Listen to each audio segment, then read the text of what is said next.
You had a lot of WBBL cricket here. Yeah, they were due during the week. Not that anyone was allowed to come and watch that. I think there were people standing outside the pub. Yeah, I went to Drummoyne last week and saw it. And there were people locked out from outside. Yeah, standing outside.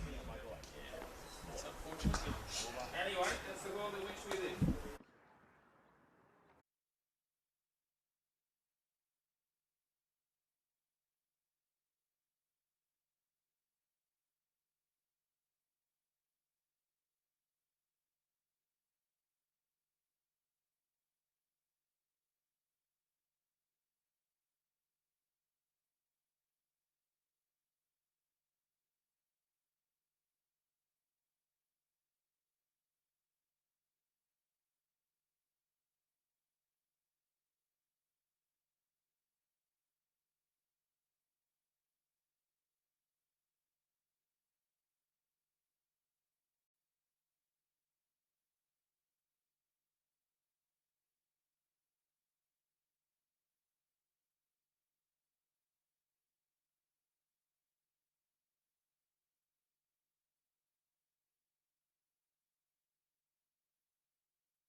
Y- Yeah, we haven't been able to get the stream up through VSAU Media Player. That's We're only.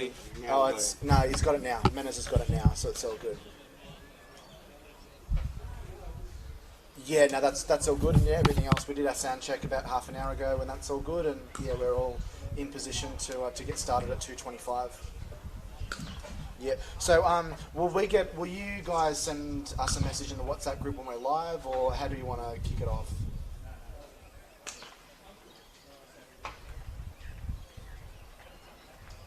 Yep.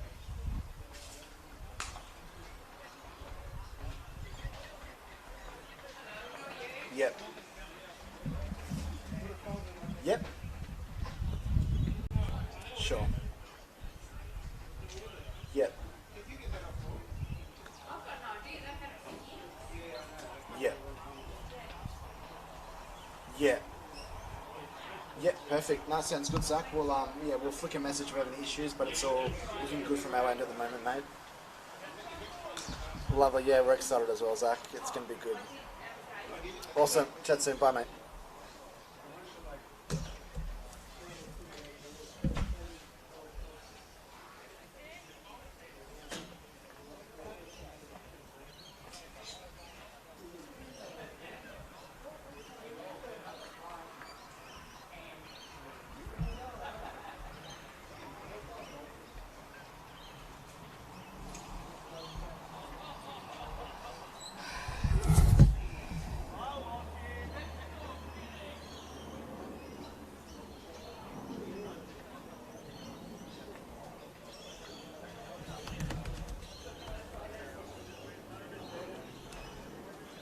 Why do you reckon Dan Fallon's wears two different I'm not sure. numbered shirts? Do you reckon it's superstition? Maybe. I have to ask him. We're friends on Facebook.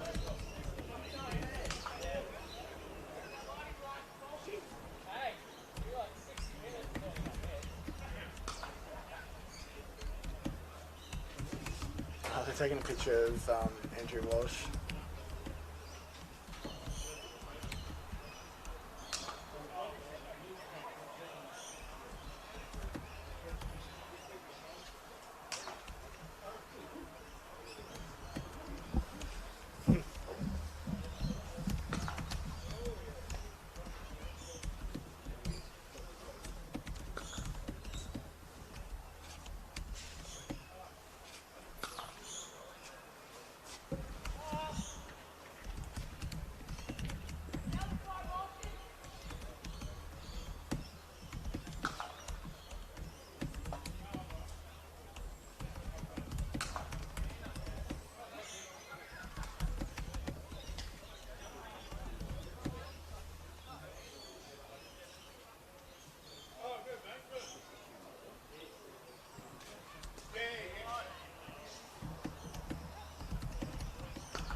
Ready to go?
I converted him. There he is. Aussie ground.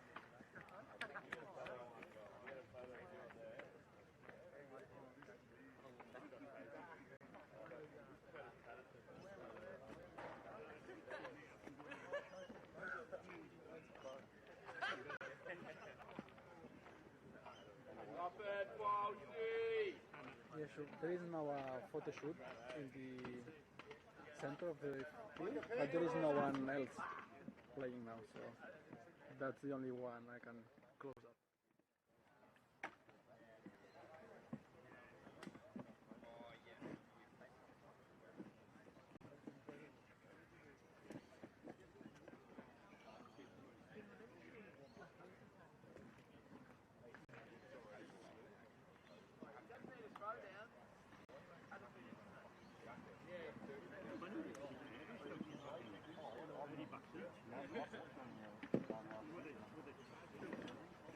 That was good stuff, Aussie.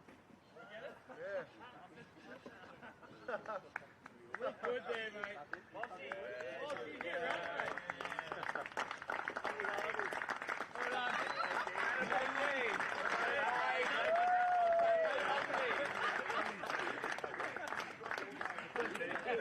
He actually liked that one.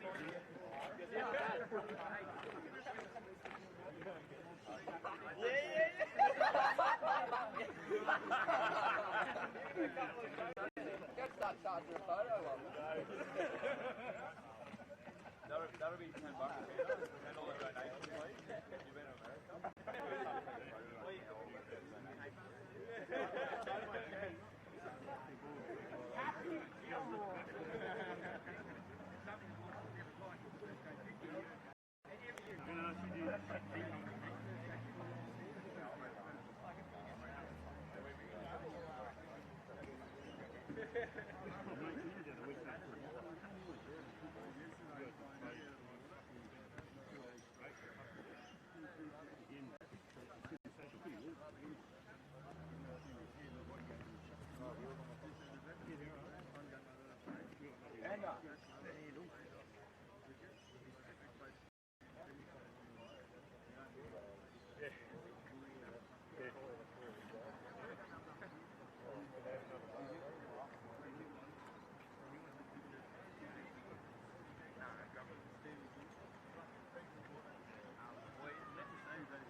Round 8 of the Kingsgrove Sports T20 Cup in the heart of the St George region here this afternoon. It is a local derby day between the St George Saints and Sutherland, with big points on offer in this tantalising T20 Cup competition. Good afternoon, I'm Jack Clifton. I am one of your commentators. Delighted to be joined by my co-commentator Andrew Menzel. Mena's a fantastic game ahead of us here, and two sides that have had very contrasting seasons in this Kingsgrove T20 Cup. We'll talk about, I guess, some of the heroics of the St George side in the first grade competition in a little bit, but Sutherland, 4 games in this Kingsgrove T20 Cup. 2 of them have been rained out. The other 2 they've been able to register victories. Poor old the St George Saints, though, at home here today, winless from their 4 games, and it's I guess it's bragging rights as well as being derby day here for these two sides. Yeah, good afternoon, Jack, and good afternoon, viewers. Welcome to beautiful Hurstville Oval. Yeah, you're right, it has been a contrasting the season so far for both of these teams, but what we've got here is 2 local rivals coming up against each other, and you know, when you get 2 rivals locking horns, it doesn't matter the context of the season, it's all about bragging rights, and I expect this is going to be a lively contest with the St George team lifting against their nearest rival. You were just saying off air before, Menas, when we were talking about this game, that often in these local derby atmospheres, whether it's cricket or rugby league or soccer or whatever, teams do lift a little bit, and as you mentioned, it doesn't really matter what is happening, I guess, on the face of value of the table and different things. So it could be an interesting game if St George can stick it to their local rivals. Yeah, absolutely.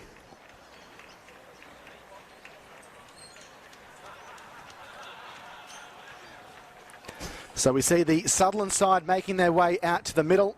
The 2 umpires leading off as they will be the fielding side for this first 20 overs. The Sutherland boys made the short trek across Tom Ugley's Bridge earlier this afternoon. St George did win the toss, and their captain, Nathan Stapleton, was the one that decided, Nicholas Stapleton, pardon me, to bat first. So this is how the 2 sides line up today. Both Nicholas Stapleton and Luke Bartia are out in the middle, the openers, followed by Caleb Phillips, Matthew Hopkins, Tom Engelbrecht, Mitchell Gray, Thomas Van Tempest, Andrew Walsh, Josh Moores, Joseph Graham, and Tom McKenzie comes into the side with a injury to Tom Ortiz, meaning that he won't take his place. No Curtis Patterson or Trent Copeland either. There were some opportunities potentially for them to be playing, but different commitments mean that they will not be taking the field here this afternoon. For the Sutherland side, Chris Williams, Jared Beviano, Tom Doyle, Tushar Garg, Luke Hawksworth, Ethan Dill, James Arnold, Ben Dorshus, who is the skipper. He'll be opening proceedings here with the ball. Tom Pinson, who comes in playing his 100th first grade game this afternoon. Andrew Ritchie and Dan Fallons is how the side line up, and as soon as we are about to pull the trigger on the game, the rain starts tumbling down here, so we may have a bit of a false start here, Menas, or maybe we might just be able to get this first ball underway. Yeah, overcast conditions here at Hurstville Oval, but the cloud cover's quite high, and whatever we're getting now, it seems like it's going to pass very quickly. The umpires are now having a chat in the middle, and I think they're going to get the game underway. Yeah, it's not overly heavy, probably more drizzle than anything else. And of course, if you do go off for rain, it can cause a bit of a stumbling block, having to wait for that rain to completely cease before coming back out.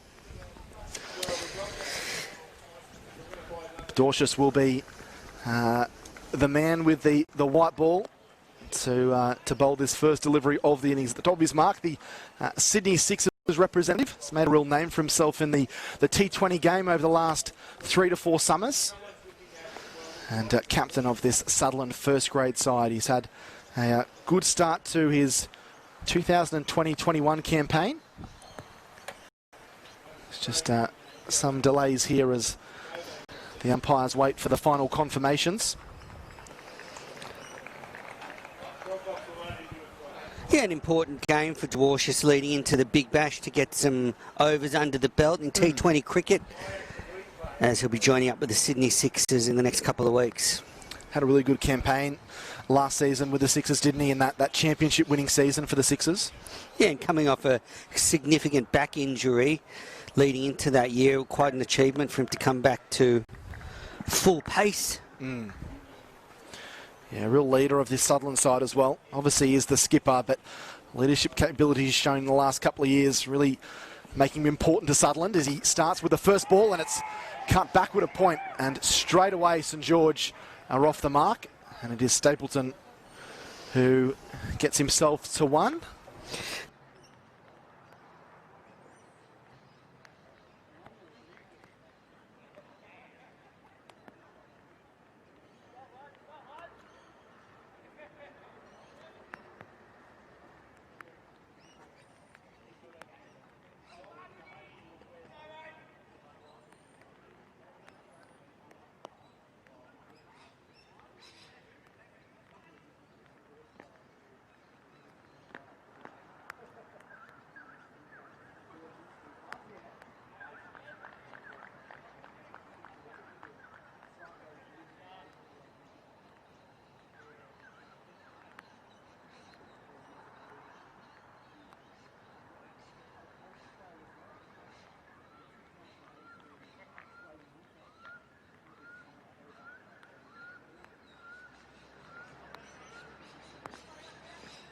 For a first grade player like himself.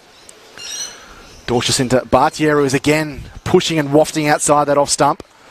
Good challenging line there from Dwarshus. Now, thanks to Cricket New South Wales partnership with Interact Sport, you can follow all the matches across McDonald's New South Wales Premier Cricket competition, including the Kingsgrove Sports 2020 Cup via the New South Wales Premier Cricket Match Centre. So head to matchcentre.premier.cricketnewsouthwales.com.au. Dorcas in, short on the hip, it's flicked uppishly away. That's going to be the first boundary of the afternoon. Luke Bartier's off and running, as are the St George Saints. They're none for 5.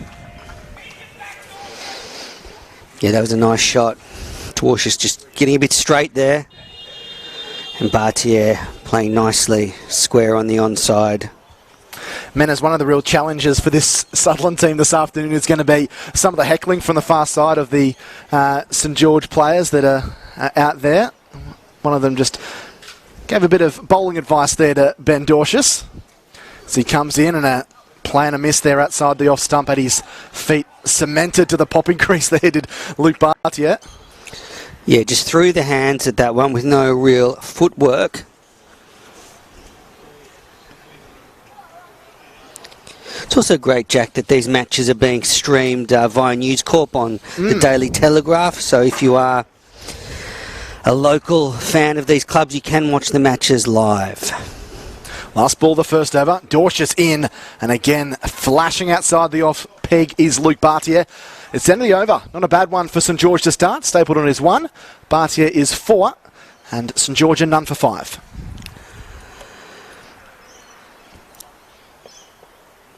Decent start there from Dwarshus, testing Bartier on the offside consistently.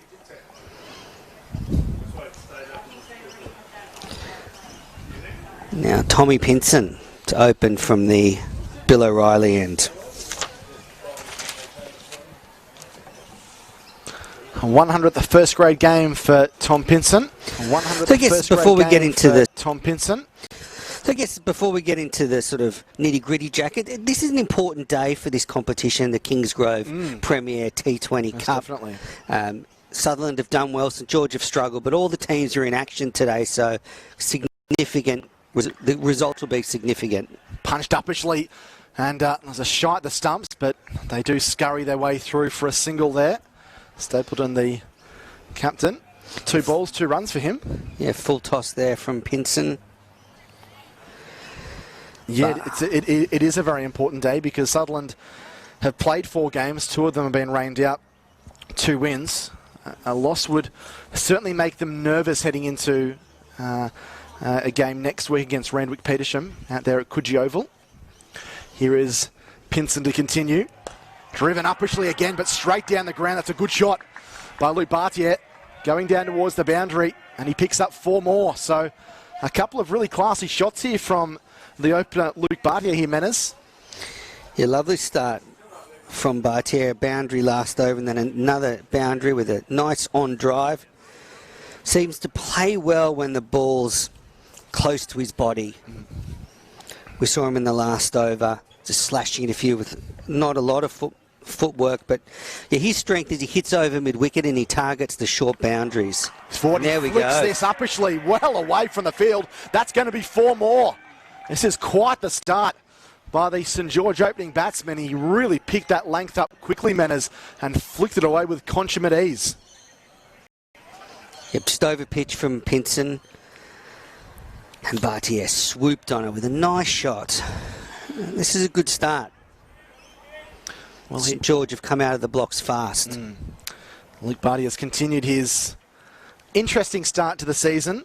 16, 19, 14, 15, and now 12 not out. So another start for him here. He faces up to Pinson, and he squeezes this one through square leg off the inside edge, and they'll come back for 2 more. So the runs well and truly flowing here for the home side. None for 16, 2 balls left in this, the second over. Yeah, this is a good ground for run scoring. Quick outfield, shortish boundaries. The pitch looks pretty good today, doesn't it, Jack? Maybe a little bit slow, so the spinners might come into the game later on. But you would think a score of around 160, 170 is a must. Bhatia faces up to Pinson, short, no ball, and knocked away. 4 more. Well, this is turning out to be a disastrous first over for Tom Pinson. 4 more to Bhatia, plus the no ball. And a free hit as well, our first of the afternoon, Menners. None for 21 now, St George. Yeah, Bhatia has come out swinging. He threw the hands at that one. Just flew away down to fine leg for 4. And now he has a free hit. Plenty of gaps in the outfield for him to target. He's already 18 from just 9 deliveries. Pinson in, and he's cracked that one. That's gone a long way. All the way for 6 over the side screen. Someone will be fetching that from their backyard. What a strike from Luke Bhatia. What a shot there from Bhatia. Straight over the side screen, into the houses, behind the ground. And the Sutherland players will have a bit of a task getting that ball back. Do they have to disinfect the balls when they come back from over there, Jack? Or They might need to. It's his highest score for this Kingsgrove T20 Cup season, Luke Bhatia. 24 not out at the moment. This has been some remarkable hitting, hasn't it? So early on. Has, yep. He came into this match averaging 16.9 this season with a high score of 46.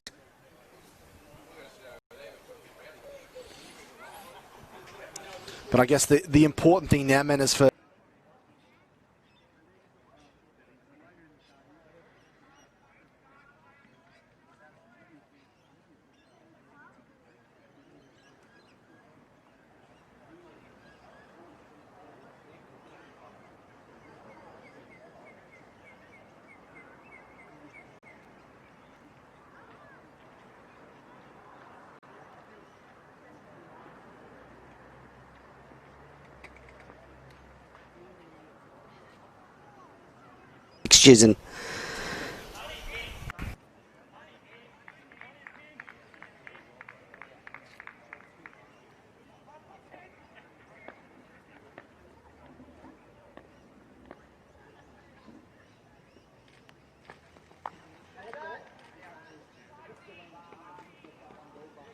And say rather unfortunate over for Tom Pinson returning to the Sutherland team. 23 off it. And the St George side, none for 28. Bhatia has 25 from just 11. And the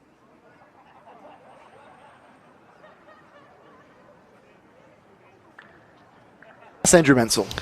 well, they say the trick opening the batting is to do it from the other end. So you want to get off strike as often as possible and just take a look.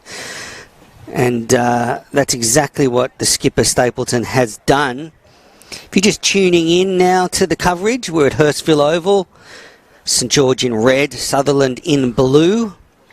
St George won the toss, selected to bat in this Kingsgrove Cup match.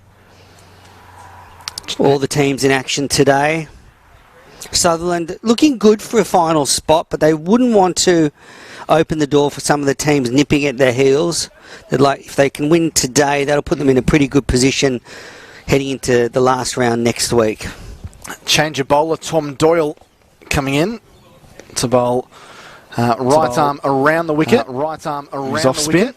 This one is paddled through the legs of Elliott Deal, the wicketkeeper. Elliott Deal, the wicketkeeper.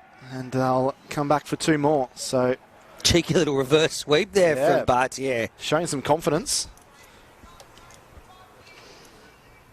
When I was playing grade cricket, if you played that shot, they'd pull you off the field and give you a talking to. But not now. Interesting, will Bartier take on Doyle? Is he comfortable attacking the spinner? He's back here and he's sweeping, but not well enough to beat the fielder around the corner. That was Luke Hawksworth, one of 3 Point of Grey Shield players in this Sutherland team. They do have some youth, the Shire boys. Doyle in short, and he was looking to really smack that square of the wicket. Gets inside edge onto the pad. That's some good bowling there from Tommy Doyle. Yeah, agricultural there from Bartier. Trying to hit it over the offside. Doyle in once more. It's short, and this one is pulled magnificently for 6. That one's over into the playing nets. Someone's probably had to go and put the tongs down from the barbecue out there to retrieve the ball. Pretty decent arm on him as well. As the ball is much easier retrieved this time for Sutherland, but the runs, they are flowing off the willow of Luke Bartier. 33 not out. Yeah, Doyle just dropping a bit short there, and Bartier was on that quick as a flash, timed it well, and hit it towards the recreation area just next to the ground. And that's a full toss and swept behind square on the onside, and that's going to roll over the boundary and up the bike track. Luke Bartier is playing a fine innings here, Menners, but gee, the bowling from Sutherland hasn't been great early on, has it? No, but I think Bartier knows this game's being telecast on a few little networks. You can, if you're a subscriber at the Daily Telegraph, you can watch this game live. Doyle in for the last ball. The over is back and punching down the ground only as far as Tushar Garg. And that is the end of the over. 12 coming from it. 35 have come from the last 2. And 3 overs completed here at Hurstville Oval. St George, after winning the toss, electing to bat. Then none for 40 with Nicholas Stapleton on 2. And Luke Bartier at 37. Yeah, what an electric start to this game. You're right, the bowling hasn't been great so far. But Bartier has swooped on anything loose. And he's really thrown the pressure back on Sutherland, who's made another change. Garg will come on from the O'Reilly stand end. Garg was signed in the off-season, come over from Randwick to Sutherland, a big pickup for them. Yeah, really put his name up in lights earlier in the first grade season where he took 6 for 35 in a Sutherland win. Here comes Garg. And a swing and a miss with Stapleton outside the off stump. Stapleton, the skipper of this side, is more the traditional anchor in a T20 game. He'll rotate the strike and he plays well square of the wicket, but he's the traditional anchor role, and he'll let the stroke players play around him. Yeah, he's not 75 runs in this tournament, an average of 18.8. Obviously, not a whole lot of runs have been garnered by this St George top order, hence their 0-4 start. Garg short and pulled hard, but straight to the fielder there, which is Doyle.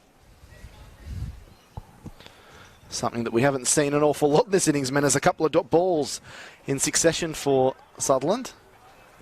Yeah, Stapleton 2 of 4 deliveries. Bartier 37 of 17.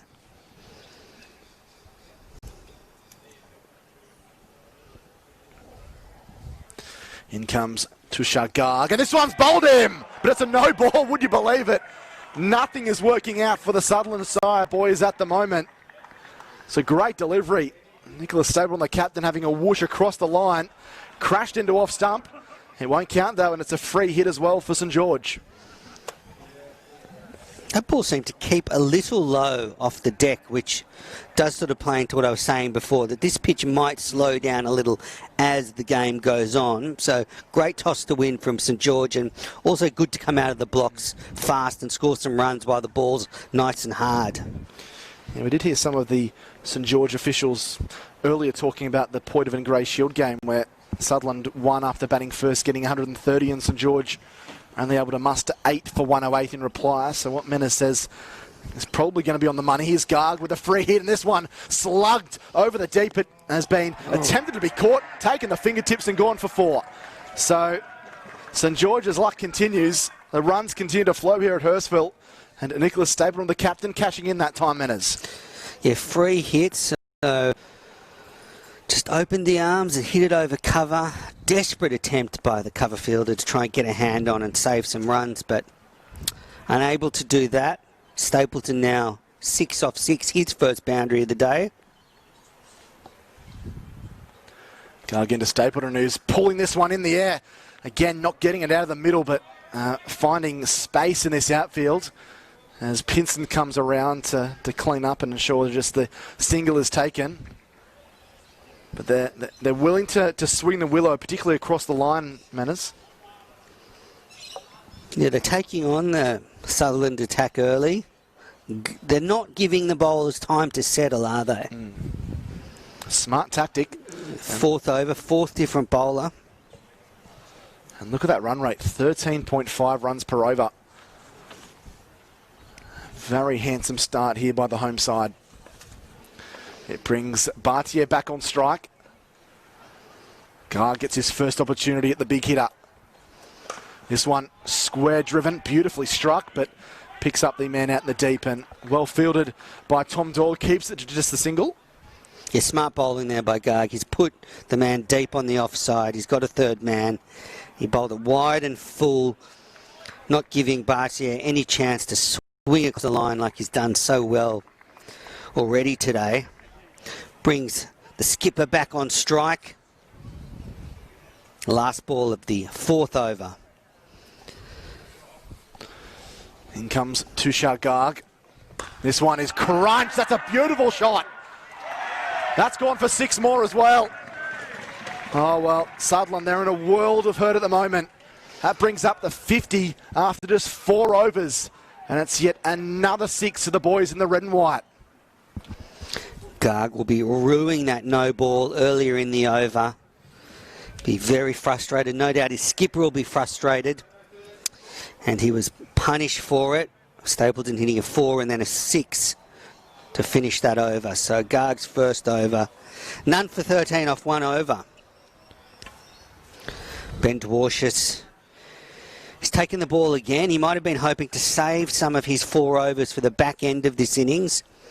But seeing the way the St George batsmen are striking the ball, he's going to bowl again in an effort to slow down this run rate, which is seen St George motor to just none for 53 after 4 overs.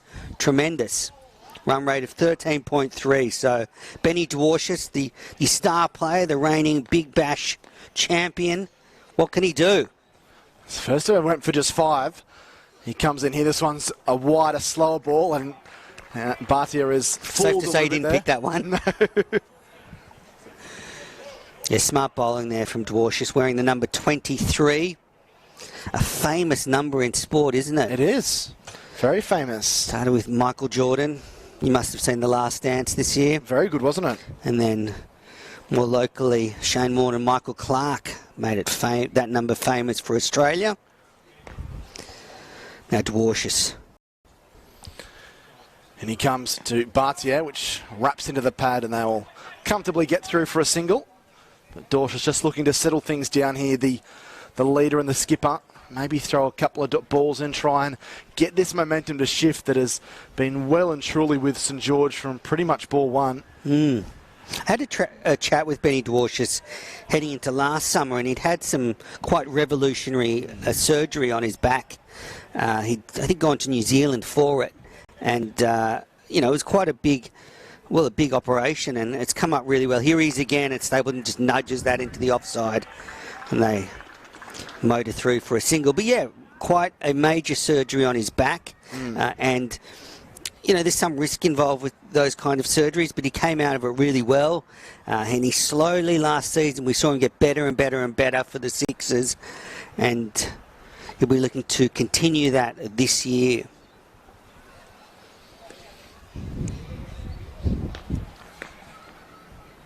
Dorcius now. 3 balls left in this is second over. Cannons into the pad, and again they get through for a single. So St George looking to try and score off every ball, which is good positive cricket to see, Menace, even with Dorcius putting some good areas, just looking to get through for those singles, keep rotating the strike. Yeah, already though you can see Dorcius's class. He comes on, he's mixing his pace up, and just able to fool these batters, and he's just pulling back the run rate slightly.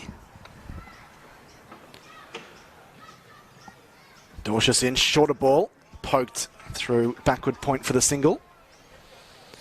Well, he's had a good campaign in this Kingsgrove T20 Cup, Manners, in the wins against both the University of New South Wales and Gordon. Against Uni, he took 4 for 23 from 4, and then against Gordon he backed it up with 2 for 26 from 4.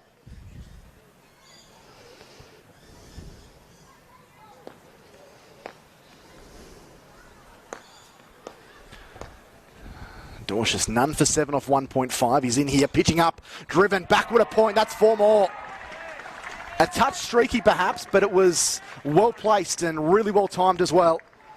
And another boundary to Bartier. 4 to his total. 4 to St George's. He goes to 42. And the Saints, they're flying this run rate, 12.2 and over. None for 61 after 5. Bartier motoring towards a half century here. Well, men, as you were saying pre-game, that maybe the local derby atmosphere can get players or teams to lift. St George certainly not looking like an 0-4 side through these first 5 overs, are they?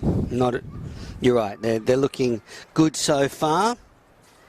But I think the time to bat on this pitch is against the new ball. We've seen those slow balls that Dorcius is bowling really grabbing in the pitch, so might become a little bit difficult.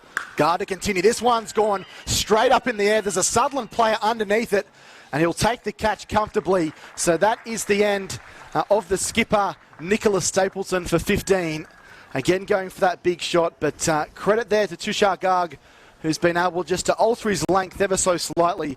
And that ball probably came down with some ice on it, man, as it was that high in the St George skyline. But an important breakthrough here for the Sutherland boys, just to get a fresh batsman coming to the crease. Yeah, and Garg will be very relieved having bowled a no ball in his last over when he had dismissed Stapleton. So gave him another life. But he's able to get Stapleton in his next over. So he'll, as I said, be relieved with that. And maybe they can slow down this run rate. That brings Tommy Engelbrecht out to bat, the left-handed leg spinning all-rounder, I should say, for St George.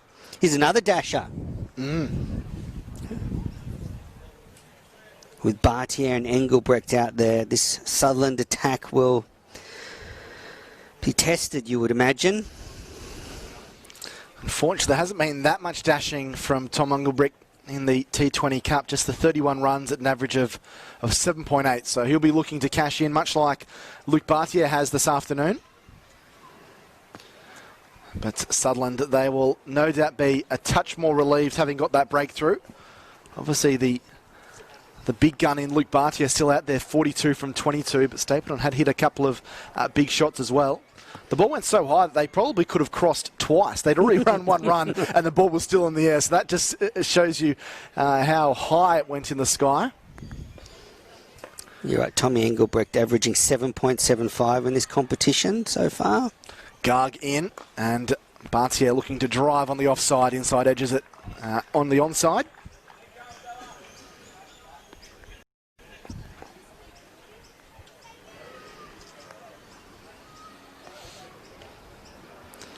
Good little fight back here from Garg as well, having had 13 taken off his first over, a wicket with his first ball and followed up with a dot ball. This is Bartier's highest score of the season so far in this competition. He would love those extra 8 runs, wouldn't he, Menas, to get a 50 in a T20 game against the local rivals. He's forward and punching down there towards mid-off. And Dan Fallons does the fielding, the talented leg spinner. As the rain just starts to rear its ugly head again here at Hurstville Oval.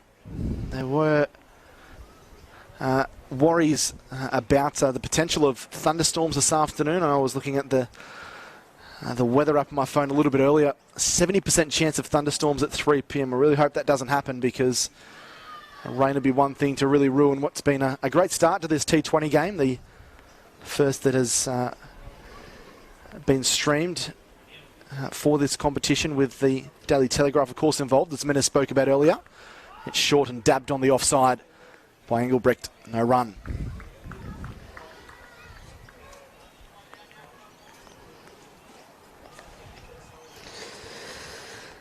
That was Garg's 4th win of the season in this competition. It's been quite a find, hasn't he? As you mentioned, coming across in the off-season from Randwick Petersham. And he'll come up against Randwick in this competition next week, so no doubt there'll be a bit more in that contest. Garg into Engelbrecht, who's back in onto the stumps almost, and just nudging it on the leg side for a single. So much more tidy overs these last couple from Sutherland. Nice little shot there from Engelbrecht, just nudging it on the onside. He's off the mark. 1 for 63, 1 ball left in the 6th over. But after 53 runs coming in the first 4, these last 2 have only yielded 8 runs here for St George. Although there's a big shot, that's gone a long way. That's another 6. Oh, goes right, sailing over the fence. They're into the practice nets. And Luke Bartier now gets within 1 of a half-ton, 49 from 24. This has been some kind of innings from the St George opener. 1 for 69 off 6. Lovely lofted off drive there from Bartier. Overpitched by Garg in the slot. And Bartier, foot down the pitch, smacked it over mid-off. And the ball's come back from the surrounding suburbs. And now there's going to be a bowling change at the Lindwall end. Two famous names of Australian cricket, the O'Reilly end and the Lindwall end. And Dan Fallon's being brought into the attack. Is Dan Fallon's going to do a Clary Grimmett and bowl his hat on, perhaps? Yeah, I wonder if there's any rules around that at grade level, whether you can give your hat to the umpire. Well, I know just playing local cricket over the last couple of weeks, you're not allowed to hand it to the umpire. You either have to put it down at the base of the stumps, which potentially you might not be able to do in the grade cricket competition. So maybe a lot of players just starting to wear it. Yeah, particularly if you're the bowlers of the slower bowlers. Not a whole lot of chance for coming off in the run-up. Mo Matthews style. Here comes Fallons, the leg spinner. Punched down the ground there by Engelbrecht for a single. Who probably knows his role, doesn't he? Here, Tommy Engelbrecht. You've got Luke Bartier, who's going off like New Year's Eve fireworks at the moment, that he's hitting the ball everywhere. You don't really need someone else going at 100 miles an hour. If he could just knock these singles around and give the strike to his batting partners, probably the plan, I'd say, at the moment. Yeah, that's right. When you've got a player like this who's in a bit of a purple patch, you don't want to starve them of the strike. That can really frustrate a batter when they just want to feel the bat on ball and keep in the zone. I know David Warner's one who can get very frustrated at the non-striker's end if he's in good touch. Now 1 for 50 for Bartier. Quite an expansive field on the leg side as well. 3 players on the boundary. He lofts it up and tucked away under the onside. Great 50 for Luke Bartier. He's put his side in a great position here early on. Coming from just 26 deliveries. Plenty of 6s and 4s in this knock as well, Manners. Yeah, tremendous knock. And we should mention, obviously, we're into the 7th over, so Sutherland can drop the field back. They can have 5 men outside the inner circle. And on this little ground, it's very important. It certainly is, particularly with some of the shots that have been played in this last half an hour or so. Fallon Fallon's Engelbrecht, who dances down the track and hits it forcefully there to Dorcius. I wonder if any of these new Big Bash rules that we're going to see this season will eventually filter down to the Kingsgrove Premier T20 Cup. Fallon's in, bowls, reverse sweep and tucked beautifully out towards the boundary, but not straight down the throat, but a rather comfortable bounce there for Tom Doyle on the boundary. I should correct the Kingsgrove Sports T20 Cup, where I used to get all my bats when I was growing up. That's right. That's how long the shop's been around for. Many, many years.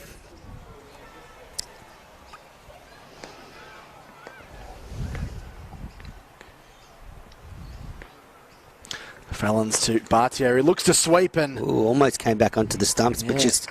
It's tangled up there a touch. Yeah. Actually went to the original Kingsgrove Sports Shop when Mark Waugh used to work there. That was on Kingsgrove Road before he moved into the bigger premises. Fallon's to Bartier, a little bit shorter, gives him time to clip this through mid-wicket for a single. Tidy over here there from Fallon's, just the 4 single coming from it. So none for 4 for him. Engelbrecht is 3 from 5. Bartier 51 from 28 and 7 overs gone. 1 for 73. The St George Saints, after their captain Nicholas Stapleton won the toss earlier this afternoon, elected to bat. And in the, I guess, maybe not a curtain raiser, but the match, the precursor to this one was the Poitevin Grey Shield match between St George and Sutherland, and Sutherland won that by 22 runs, 130, and reduced St George to 8 for 108. So with this start, 1 for 73 after 7 overs, and a run rate of 10.4, St George would be looking at a score above 175 at least from here. Perhaps close to 200 if they keep up this run rate. Particularly if they keep wickets in the sheds as well, man. There's only 1 down and we're more than a third of the way through the overs.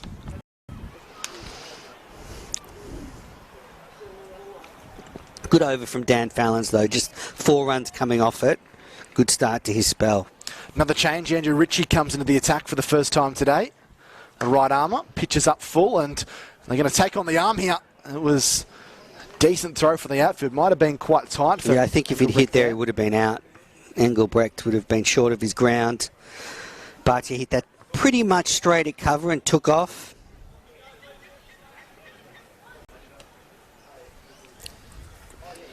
Fallon's had a shy at the stumps. So Engelbrecht back on strike. 3 from 5 for him. He faces up to Ritchie. It's wide and it's hit forcefully on the offside, bouncing just shy of Fallon's there on the offside. He wasn't too far away from it. Former New South Wales blue player. Lots of movement from the Sutherland field. Benny Dorcius constantly moving his field, trying to restrict the runs that have been so easily crafted by St George in these early stages. Ritchie to Bartier, who flings this one around the corner, and that's going to be 4. Smart cricket there. Saw that fine leg was up and just got enough of the bat on it to get it past the fielder at short fine leg, which was the captain Dorcius. And 4 more runs there to St George. 1 for 79. Bartier to 56.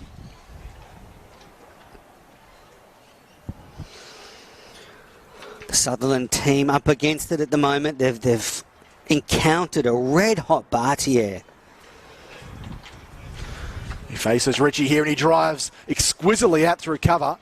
Picks out the man right in the deep. So that is smart field placement by Sutherland. But he's certainly hitting the ball beautifully at the moment. He's timing the ball really well, isn't he?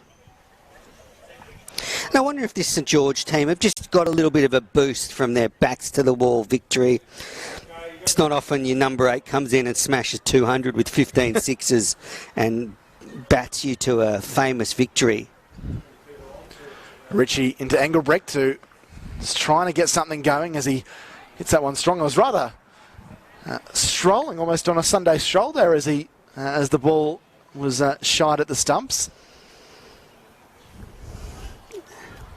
I would say Tommy Engelbrecht is pretty leisurely running between the wickets. I think in those situations, when you've hit it straight at the fielder, if you take off, you know, if they hit, you're going to be in trouble. Last ball of Richie's first over into Bartier. He thumps this one. They might be able to get back for two here. It's just to the right of Tushar Garg. And Engelbrecht, he got on his bike that time and they got back for two rather comfortably in the end. So 8 overs gone, 1 for 83 St George. Bartier moves to 59. Tommy Engelbrecht, he's 5. Overcast conditions here at Hurstville, but the cloud cover's very high. So at this stage, it looks like we might miss the rain, although there's a little bit of grey clouds coming over the Lindwall end. But Dan Fallons is back onto bowl from the Lindwall end, and he's just adjusting his field. He bowled a very good first over, just going for 4 runs. And now bowling to his opposite number, Tommy Engelbrecht, the leg spinner for St George.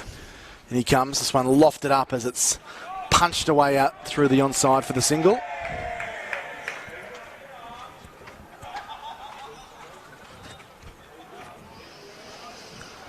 Bit of fun being had by some of the St George locals over there. Quite an assortment of them, trying to pump up the home side, push them towards a big total here this afternoon. There's quite a few people spread around the ground watching the cricket, which is fantastic to see. Premier Cricket, McDonald's Premier Cricket being supported. Daniel Fallons just holding the ball there. Now I wonder if he just was trying to see what Bartier's initial movement was, or just wasn't quite gripping the ball properly, but here he goes again. Not much air given this time from Fallons as it's hit straight back to the bowler. I think you wouldn't want to throw it up to Bartier the way he's hitting them. But quick and flat, try and push him back.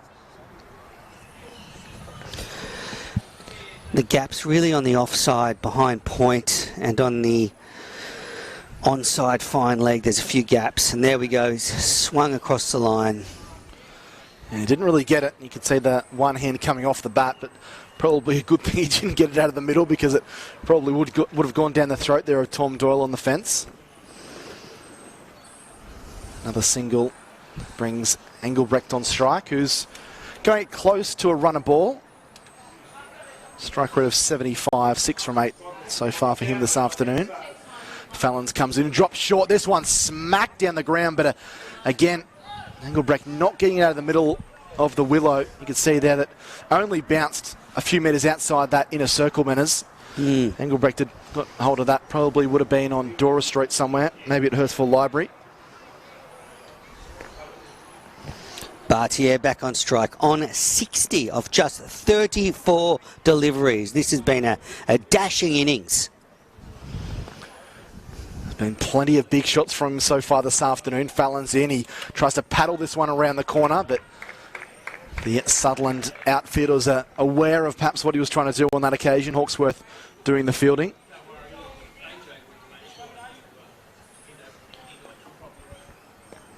Something out on the ropes. Plenty of 1s and 2s potentially on offer here for St George. Fallons in and knocks this one down the ground. Has to get on his bike for a millisecond there. Was Bartier to pick up the single. He goes along to 61. Another good over there from Fallons. Again, just the 4 singles from it. He's got none for 8 from his 2, and they're 1 for 87 from 9, St George.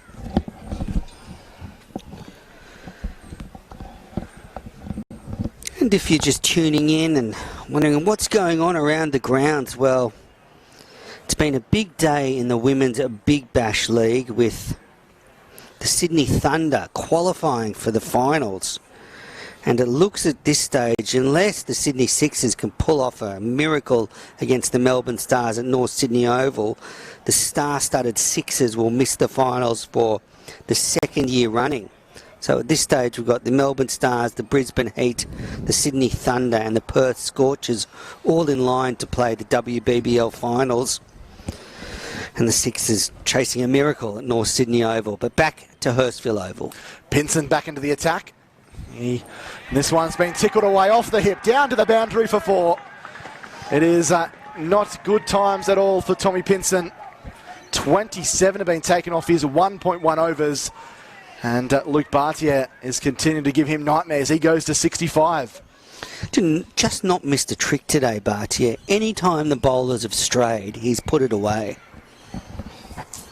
And that wasn't a great delivery from Pinson on Bartier's hips, but he just hasn't missed a bad ball.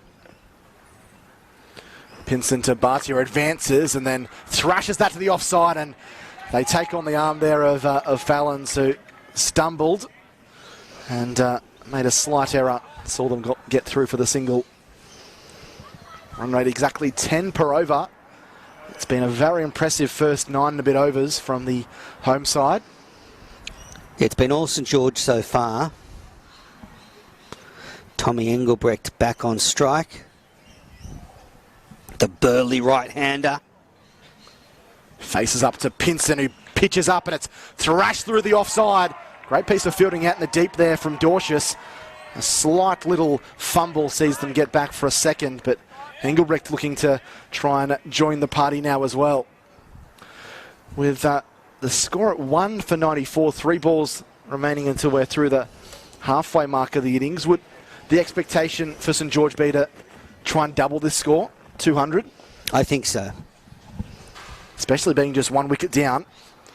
Pinson to Engelbrecht, it's short. Stays a little bit low. It's knocked away from the hip down to deep square leg for the single.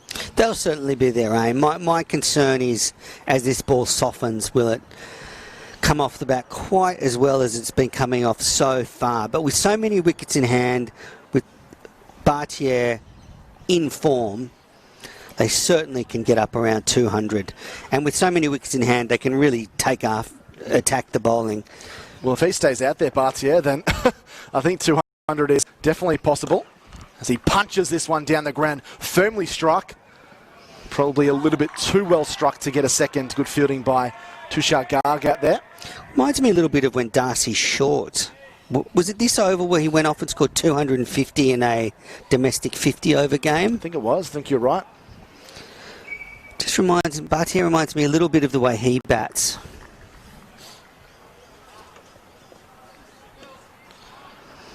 Engelbrecht on strike.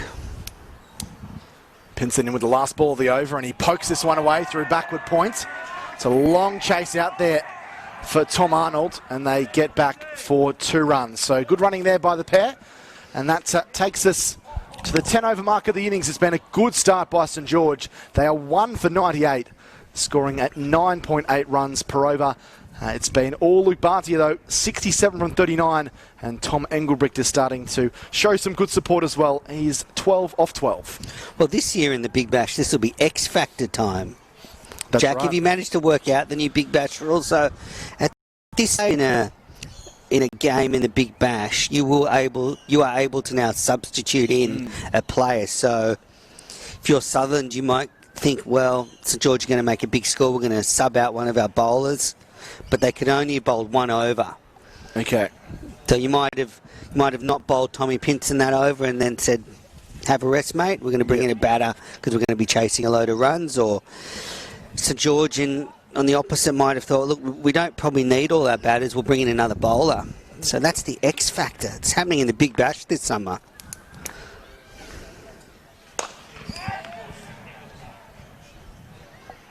And that's out. Bartier is gone for 67. Richie gets the wicket and his fine innings comes to an end.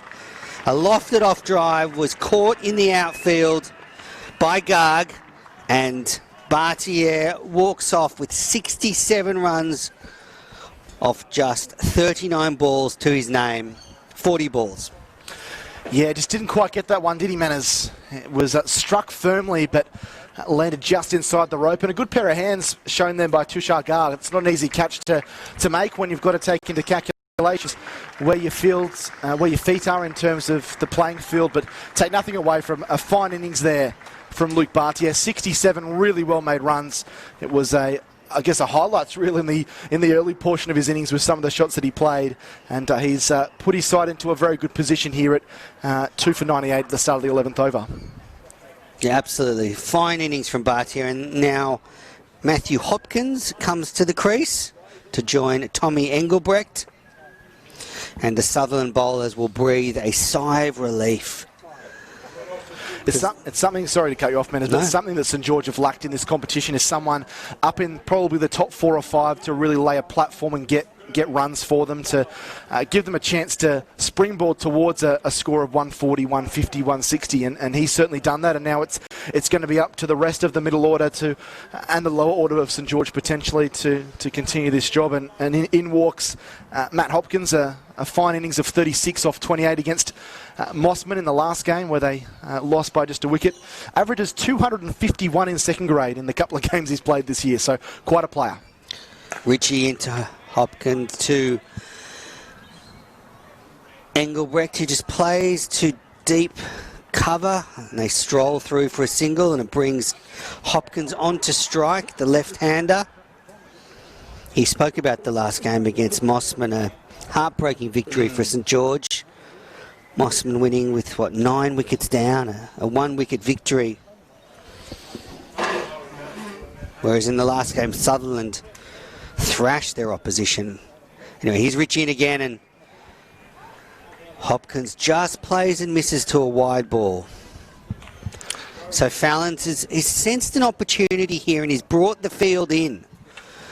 So there's only 3 players outside the circle now. So Fallon's, with 2 relatively quick wickets, is just trying to choke this St George team and these new batters. Here's Richie in again. Hopkins pushes into the offside, and there's no run. Yeah, well, Menas, I think apart from that 6 that Bhatia hit down the ground off the last ball of Garg's second over, the runs really haven't been flowing for St George. Sutherland have done a pretty good job of pulling it back, both Fallon's in his last 2 overs, but Richie now into his second over, figures of 1 for 11, so a lot tidier here from Sutherland. The right arm medium pacer just delivers a slowish delivery that Hopkins just pushes to cover. Sutherland working their way back into this game. They've got a couple of real live wire fielders as well. Dan Fallon's is one of those. Tom Dawes, another one that's really strong in the outfield. We saw Tushar Garg make a nice catch out in the boundary. So the fielding has probably cut off the oxygen for runs here for St George a little bit. Full ball driven through point for a single. Hopkins is off the mark.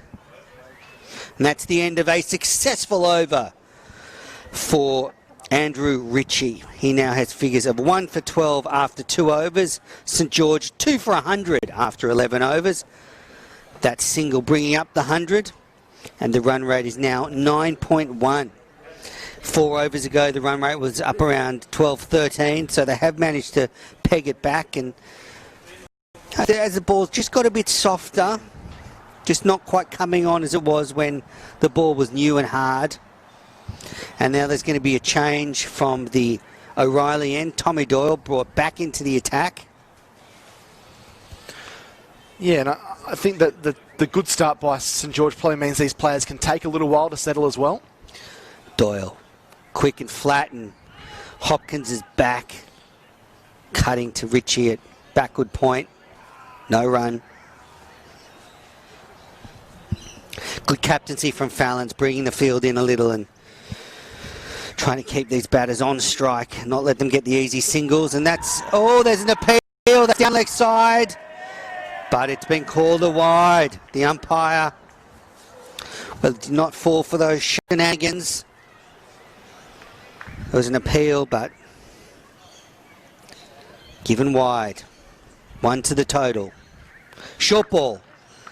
Hopkins is back, pulling to deep long on, and they trot through for a single.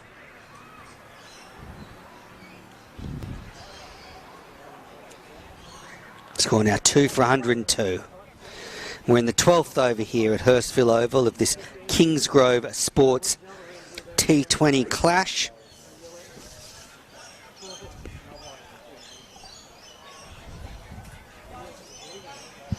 Engelbrecht on strike, 13 of 13 deliveries. Doyle coming around the wicket.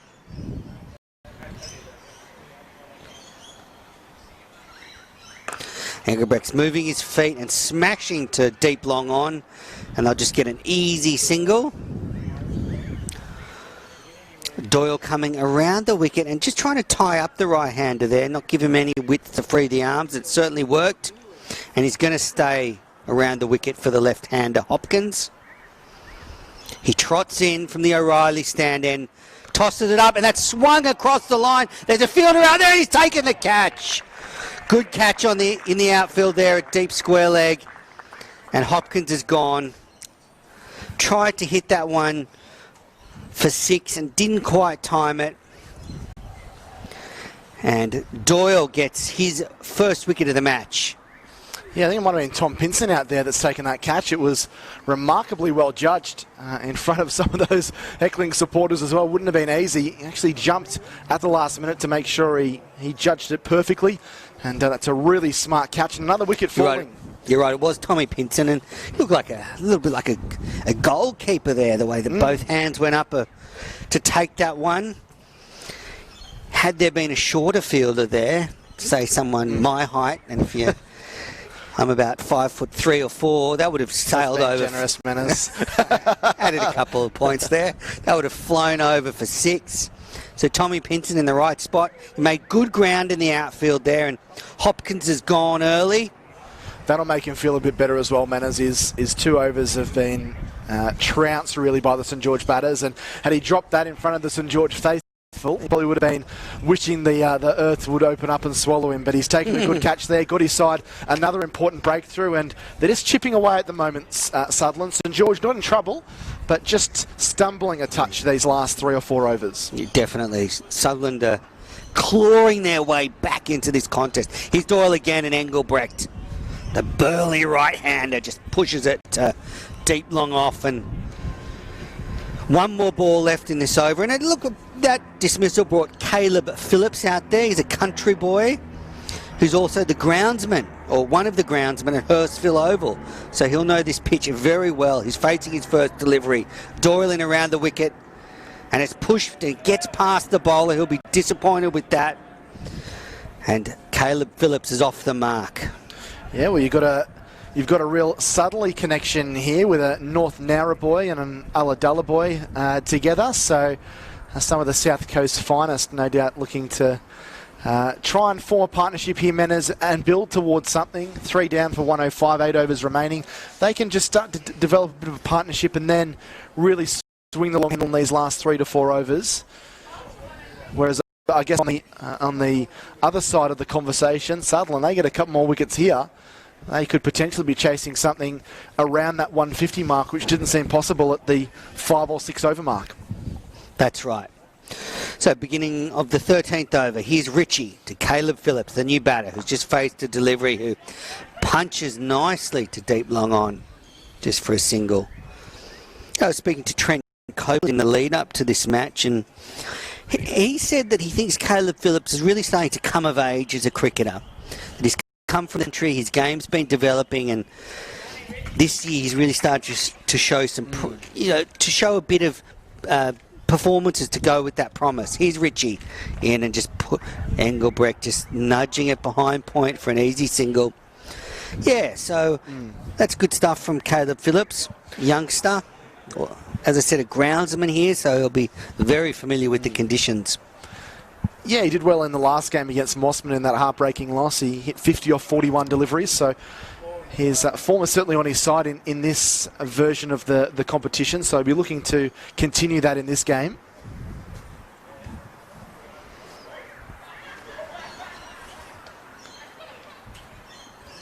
Wide delivery there.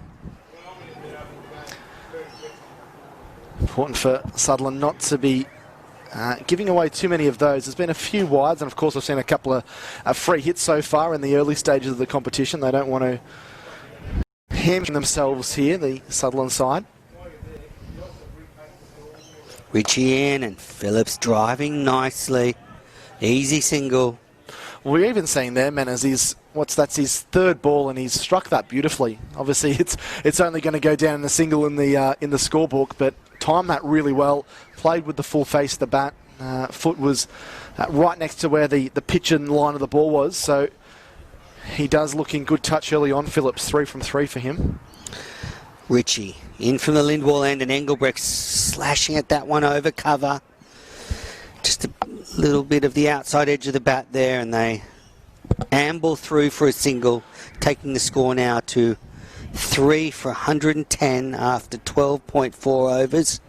Engelbrecht is on 17, Phillips on 3. Richie's bowled well. He's in his third overs, the figures of 1 for 17. He's helped peg the St George team back. Here he is, and again, slower ball, and Phillips waited for it and just pushed it uppishly past the bowler for a single. Yeah, Tommy Engelbrecht, he's been out here for a while. A run of ball 17, his innings is going to be very important, I think, as to where St George are going to finish at the end of these 20 overs. Probably just hasn't been able to get one right out of the middle yet. I've seen a little bit of frustration from him after a couple of these shots, but the way he's throwing the wheel, if he does connect for one, it's going to go a long, long way. He's just looking for that one shot to get him started. Richie in again, and that's just pushed into the onside. No fielders there, so they take an easy single. And that ends the over. And even though St George aren't lashing the ball to the boundaries like they were in those first 8 or 9 overs, man, is important for them to keep the scoreboard ticking over, something they've done a little bit more regularly in these last couple of overs. Engelbrecht is finding a little bit more touch, and Phillips as well. It's obviously important to build a partnership, and that comes from ticking the scoreboard over and not being, I guess, clamped down too much by the opposition. Already 112 on the board with 7 overs remaining, so even if they were only score at a pedestrian 6 and over, that would still get them to 154. So I think they'd be looking at more than that, probably around 8, 9 and over at least. Yeah. Get them up around 170. Right now, Dan Fallon's bowling his third over from the O'Reilly stand, or the O'Reilly's end, not the stand. And Engelbrecht trying a reverse sweep there, got a bit funky. And I'm just waiting for the umpire signal, and that's a bye. Dan Fallon's has bowled very well today, none for 8 off 2 overs so far. He's been vital in pegging back this St George side that came out of the blocks motoring at 13 runs and over. And now their run rate's about 8.6 and over. Caleb Phillips on strike. Fallon's bowling with that one. In he comes. Tosses that one up. And a bit of a shout there from the bowler as he thought he might get through Phillips' defence, but just nudged to mid-wicket for no run. Score 3 for 113, as I read from the Eric Johnson Memorial scoreboard here at Hurstville Oval. Phillips waits for Fallon's, tosses it up, and that's powerfully driven straight down the ground, and long on won't get to that, and that's 4 runs, and that's Phillips' first boundary of the day. A beautiful on drive. Yeah, magnificently struck there. Got to the pitch of the ball beautifully, and yeah, struck it really nicely, really firmly. The fielders are long on and long off. Didn't have to travel too far, but they couldn't reel one in. Phillips on strike again, and again driving down the ground, not as powerfully this time, and gets an easy single. Score now 3 for 118 in the 14th over. The St George president Kevin Green's going to join you at the end of this over, Menners. I'm going to jump out for a couple of overs and catch my breath. And that's swung away by Engelbrecht into the onside, and he's frustratingly smacked his pad with his bat. He just hasn't quite timed the ball today, Engelbrecht. Still searching for the middle of that willow of his. Here's Fallon's in. Short ball, quicker ball, and Phillips pushes it into the mid-wicket region for an easy single. Richie does the fielding. And that is the over. Score here 3 for 120 after 14 overs. Dan Fallon's none for 15 off 3 overs, 7 runs coming off that over. His most expensive over of the day. Jack Clifton stepping out of the box.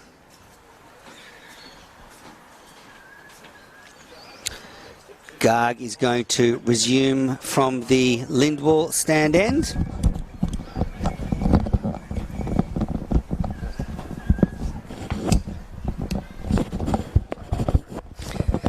Now being joined in the commentary box by Kevin Green, the president of St George Cricket Club. How are you? Extremely well, thanks, Andrew. Good to be here, and plenty of entertainment here at Hurstville Oval as always. He's Garg into Phillips, who's uppishly driving, and they'll get two. Good running. Motored through there and takes the score to 3 for 122. Yeah, good start by Luke Bartz. Yeah, boy, he was striking the ball well. Yeah, Bartz is a good young boy, and been playing first grade for a long time with the club. He'd be 24 years of age now, and he's probably been playing since he was 17 or 18. And he's been struggling a bit this season, but really came to the fore in those opening overs of today's game. Yeah, really good performance. Phillips is on strike now. Full ball, and he's tried to get a bit funky with that one and just ended up popping it on the onside for a single. I was speaking to Trent Copeland in the lead up to this game, and he said that Phillips is really starting to come of age as a cricketer this season. Yeah, he got a 90 early this year, and yeah, again, he came through the system with us. He's come from the country, but he played Green Shield with us, and brought him along through third grade, second grade, and he's been playing a bit of first grade last year, and certainly taking on greater responsibility this year. He's a groundsman here, so... Yes, he got an apprenticeship with George River Council. Good stuff. He's Gargin again, and Engelbrecht digging that one out, and it just dribbles away to long off for an easy single. Of course, Tom Engelbrecht, also a country boy who played Green Shield with us here at St George, and he's now living in Sydney, originally from Bateman's Bay. Yeah, right. Came through the ACT, and he's played a fair bit of Futures League cricket. Okay, and I believe he's a leg spinner as well. He does, and hopefully get a bit of turnout here when Sutherland have a dig. Definitely. He's Gargin again to Phillips, who's smashing that one at the bowler, and good fielding by Gargin. His follow through stuck the Duke out and stopped that ball, and no runs. Stuck the Duke out and stopped the Kookaburra. That's right. So what do you think of this score, Kevin? 3 for 124 in the 15th over. Yeah, I think we'd probably need 170, 180. I mean, Sutherland got a pretty strong batting lineup, and they've been doing very well in the T20 format. So we'll need to make sure we keep motoring, because it's a small ground, Hurstville, of course, in beautiful condition. But yeah, we'll need a good total here, I think. Gargin again, a full ball that's whipped behind square on the onside, and Pinson does the fielding, keeps it to 1. Yeah, the ground's looking in good nick, that's for sure. But it is a hard ground to defend. You saw when Bartier was in full swing, when you get a player in the zone, very hard to stop them. Yeah, well, as we were saying yesterday with Walshy's 200, you know, once he got started, he hit the ball well, and it's a good seeing ground as well, so that gives the batsman every opportunity. Gargin again. And Engelbrecht slashes at that one, and it comes off the bottom of the bat and runs along the ground for 4 runs through the vacant third man region. And I think that went down to on the direction of where Eddie Charlton used to live at Kingsgrove, so it definitely had the snooker cue involved in that one. Fast Eddie would have been happy with the way that one came off the edge. Scored 3 for 129 after 15 overs. So are we going to see the double centurion from yesterday bat today? Is Walshy due to come in soon? I think he looks like he's got the pads on over there, so there's every chance. Well, it depends. I'm hoping, of course, that these two keep going for the next 5 overs, but yeah, Walshy looks like he's got the pads on there. Let's hope he hasn't used them all up in one dig. An amazing innings, of course. I'm sure you've told all your viewers all the stats around that. And incredible innings. Incredible indeed. And yeah, 6 for 52 to 9 for 359. It's not something you see every day. Well, now is that going to be out? We saw Phillips there just nudge it into the offside. Engelbrecht took off. There was a throw from backward point, but no, everyone's safe. all home. He's a good bowler, Dan Fallons, of course. Yeah, very And as good you can bowler. see, statistics there, 15 off 3 in the current circumstances here. He's really bowled a good tidy line and pulled our batters back a bit. Now, I believe that the St George team has been affected by injuries this summer. A few key players have been out. Yes. And I want you to tell me the story, because did one of your players chop his finger off? Now, Fallon's in and Phillips just plays that to long off for a single. Yeah, Blake McDonald was How did he do that? Mowing the lawn a couple of weeks ago and took the catcher off, and sadly his finger got caught up in the blades. It's a bit gruesome to think about it. I've spoken to him a couple of times since, and the surgeon's very happy. They literally reattached the finger, and he's hoping to be back. Here's trouble. And that's out. Engelbrecht hit it straight to cover. He set off an easy run out there for Sutherland, just thrown to the keeper. Phillips was never going to make his ground there, and Engelbrecht looks frustrated at the non-striker's end. He knows that probably wasn't the best call. And the 4th wicket is down for St George. They're now 4 for 130 after that run out. Phillips trudges off for a well-made 15. Such a shame. He was looking in good touch.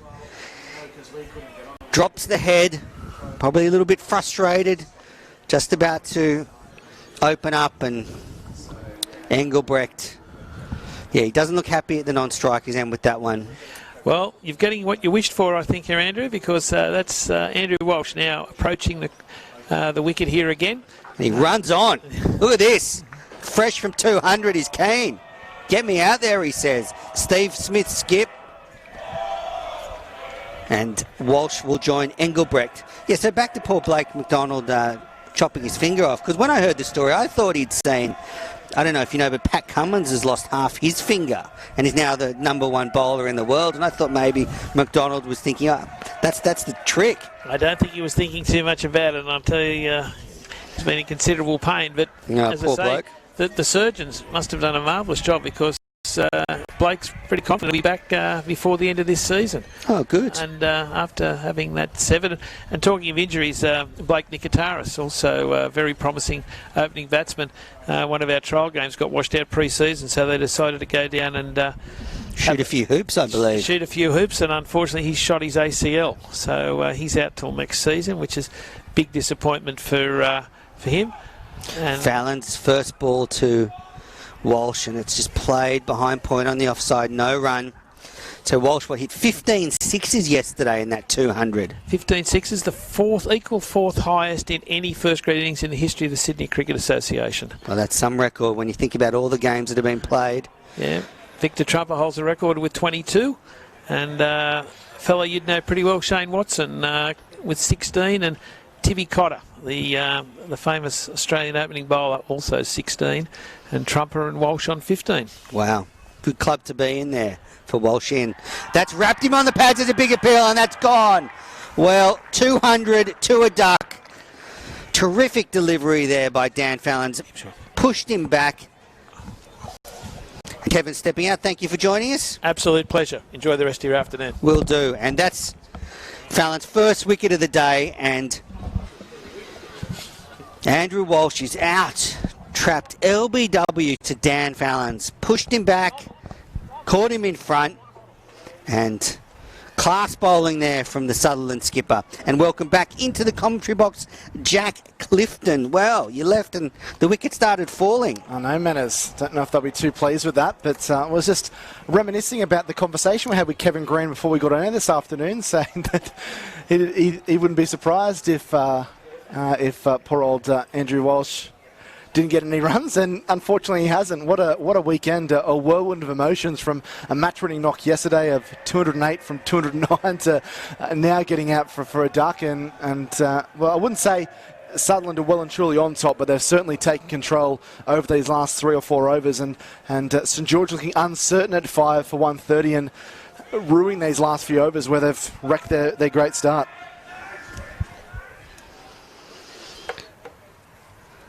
Now Benny Dwarsh is coming back into the attack.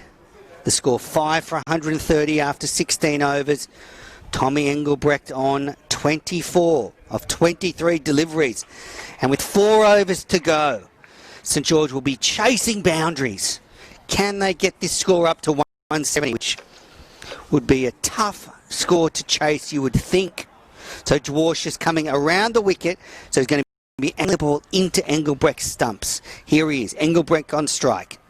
Facing Dwarshus, shorter ball and just nudged onto the onside. Tommy Pinson, who's patrolling the boundary out there in front of the raucous crowd, whips it in. Score now 5 for 131, and poor Andrew Walsh out for a duck. Caleb Phillips run out.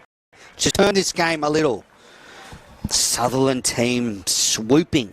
Who've done pretty well in this competition so far. Sutherland would be eyeing off a final spot.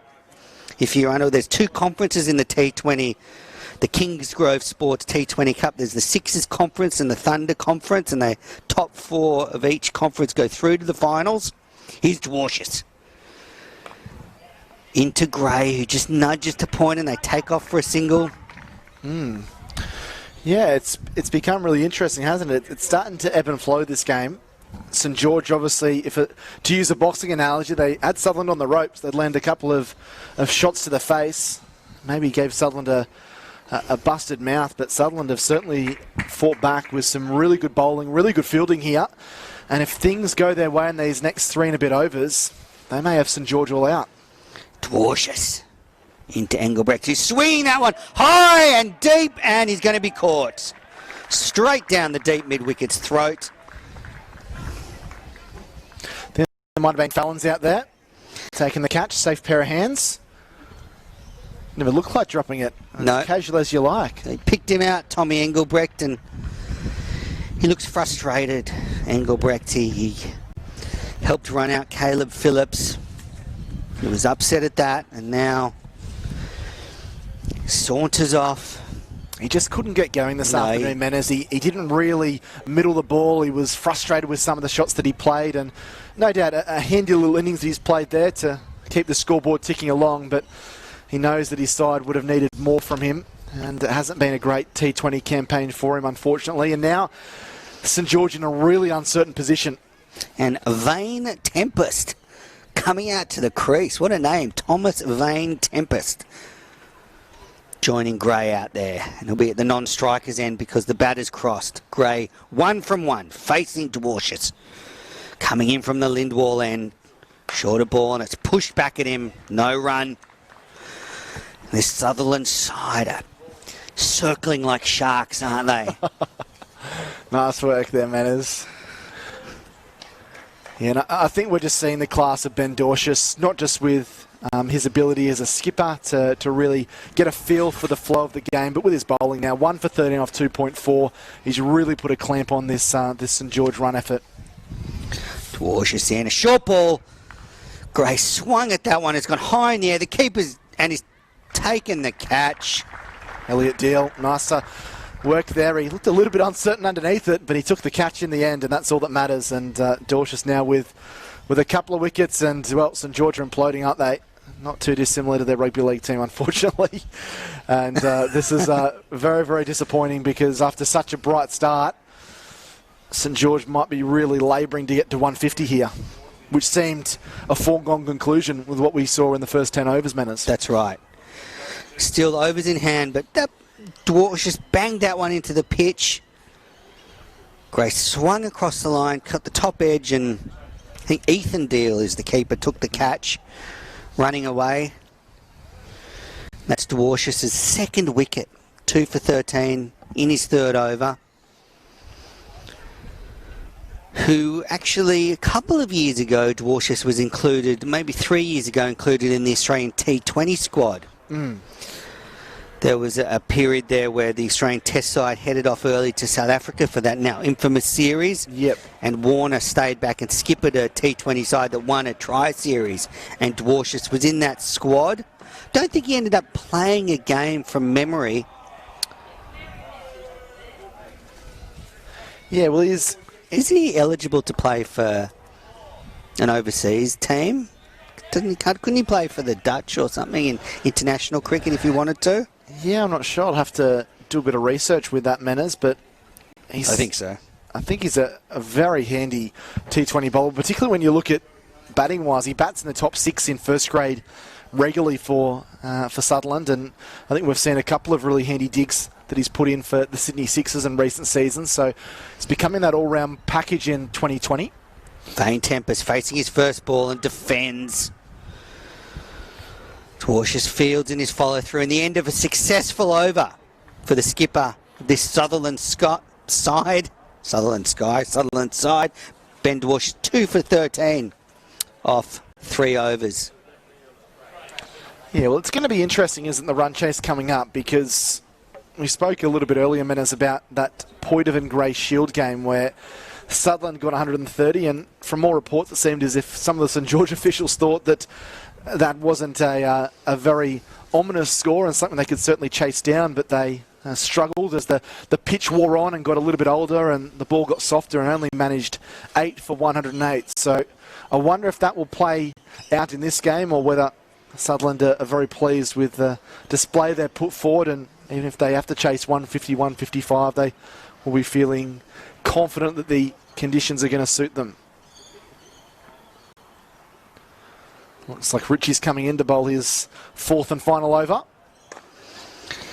Just played into the offside for a single, and Moores is off the mark. Yeah, good shot there, just punching it out into the deep, and I think at this stage with your side 7 down, the mantra just needs to be to try and get runs every ball, whether that's a leg bye or a bye, or just getting any kind of bat on it. I think 150 has to be the absolute minimum here for St George. Richie in again, and that's pushed nicely into the offside. They'll think of a second, and good fielding in the outfield there from Pinson, who hasn't had a great day with the ball, but has done well patrolling that outfield. Took a good catch earlier. Yeah, he's had a fair few miles to cover in that outfield for Sutherland this afternoon. He's had the ball hit to him twice in 2 balls. Moore's on strike. He just pushes that back down the ground. He gets his 2nd run, and little single there. Joshua Moores. And with just 15 deliveries left in this innings, what can St George set their bitter rivals? Can they get 25 off these 15 deliveries, which would take them up to 160? Yeah, well, you're just looking for that one big over, aren't you, Manners, or a big couple 3 or 4 balls where you can get a few boundaries. Which in again, and it's nicely pushed into the offside, but just a single. The Sutherland team will be happy with this. Ethan Deal there taking a catch, very tall for a wicketkeeper. Only 17 years of age as well, Deal, so still very young, but quite mature. And obviously Sutherland think very highly of him to be in that valued wicketkeeper position at such a young age. Comes in again, and he slashes that one to Pinson, who takes another ripping mark at the offside. That's a great catch. Pinson catches Moores for 2. That ball was smashed at him, but he's so tall, he just stuck both mitts up, took the catch in front of the bike track. And boy, another good catch by Pinson. I thought that was 6 for all money. It was very nonchalant, wasn't it? He just jumped up the last minute and plucked it out of the sky. It was a marvellous catch, and it looked like he might have picked it up late out of the backdrop. Yeah, potentially there, but really nice vision and hand shown there by Tom Pinson, who started off the afternoon in dreadful fashion, and he's ended it in spectacular fashion. 2 really good, really important catches as well. And St George's stuttering end of the innings continues. There's no guarantee they'll survive these last 13 balls. 8 down now. And let's take nothing away from Andrew Ritchie. It's been a really good spell for him. He came on, let's not forget, when runs were flowing, and he was able to bowl a tidy first over. They only went for 8, and since then he's been very economical. Had an opportunity to maybe pick up a 3rd wicket here with the last ball of his spell. In now. That's pushed by Graham into the offside. No run. And that's the end of a successful over for Andrew Ritchie. And the end of his spell. 4 overs, 2 for 23. Good stuff from the right arm medium pacer. And the score after 18 overs, 8 for 136. It's been a bit of a procession in the last few overs for this St George side. Yeah, they're 1 for 98 at the halfway mark. So in the 8 overs that have come after that, they've lost 6 wickets for just 38 runs. So it's I was talking about potentially doubling that 98. I've got they've lost 5 wickets for 6 runs. It's a big collapse. They were 4 for 130. They were 3 for 130 before Walsh got out, so 5 for 6. Not the kind of collapses you want to have at any time. Here's Ben Dorcius into his 4th over. Bowling around the wicket. Graham just backs away and nudges to third man for a single. So Andrew Ritchie's bowled his 4 overs, 2 for 23. Dan Fallon's his 4 overs, 1 for 16. Benny Dwarcius, this will be his last over. And I wonder who's going to bowl the last over from the O'Reilly stand end, whether it'll be maybe Garg or they'll try Tommy Pinson again. Not sure. Here's Dwarcius. Round the wicket to Vane Tempest, who's tried to flick that, but the ball was very slow and didn't get to him, and Ethan Deal takes the ball behind the wicket, no run. Good ball there from Dwarcius. Nice change of pace. Yeah, again, seeing that variety from a player that's played a lot of T20 cricket. I think it'll be hard enough for the top order to try and knock these balls off, let alone some of the players in the lower order.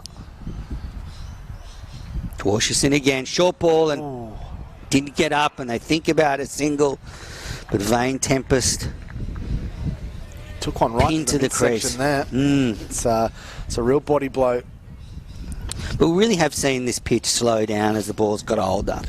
Yeah, I think that's the key there that you mentioned, Manners. Yeah, when that ball does get a little bit softer, it can be really hard to score runs. So I wonder whether Sutherland might just pinpoint those first 6 to 8 overs as, yeah, that's when we need to try and do some of our lusty hitting and try and knock over a fair portion of these runs. Yeah, I think you're right there, Jack. Dwarcius in again to Vane Tempest, who smashes it to long on, along the carpet. Garg comes in.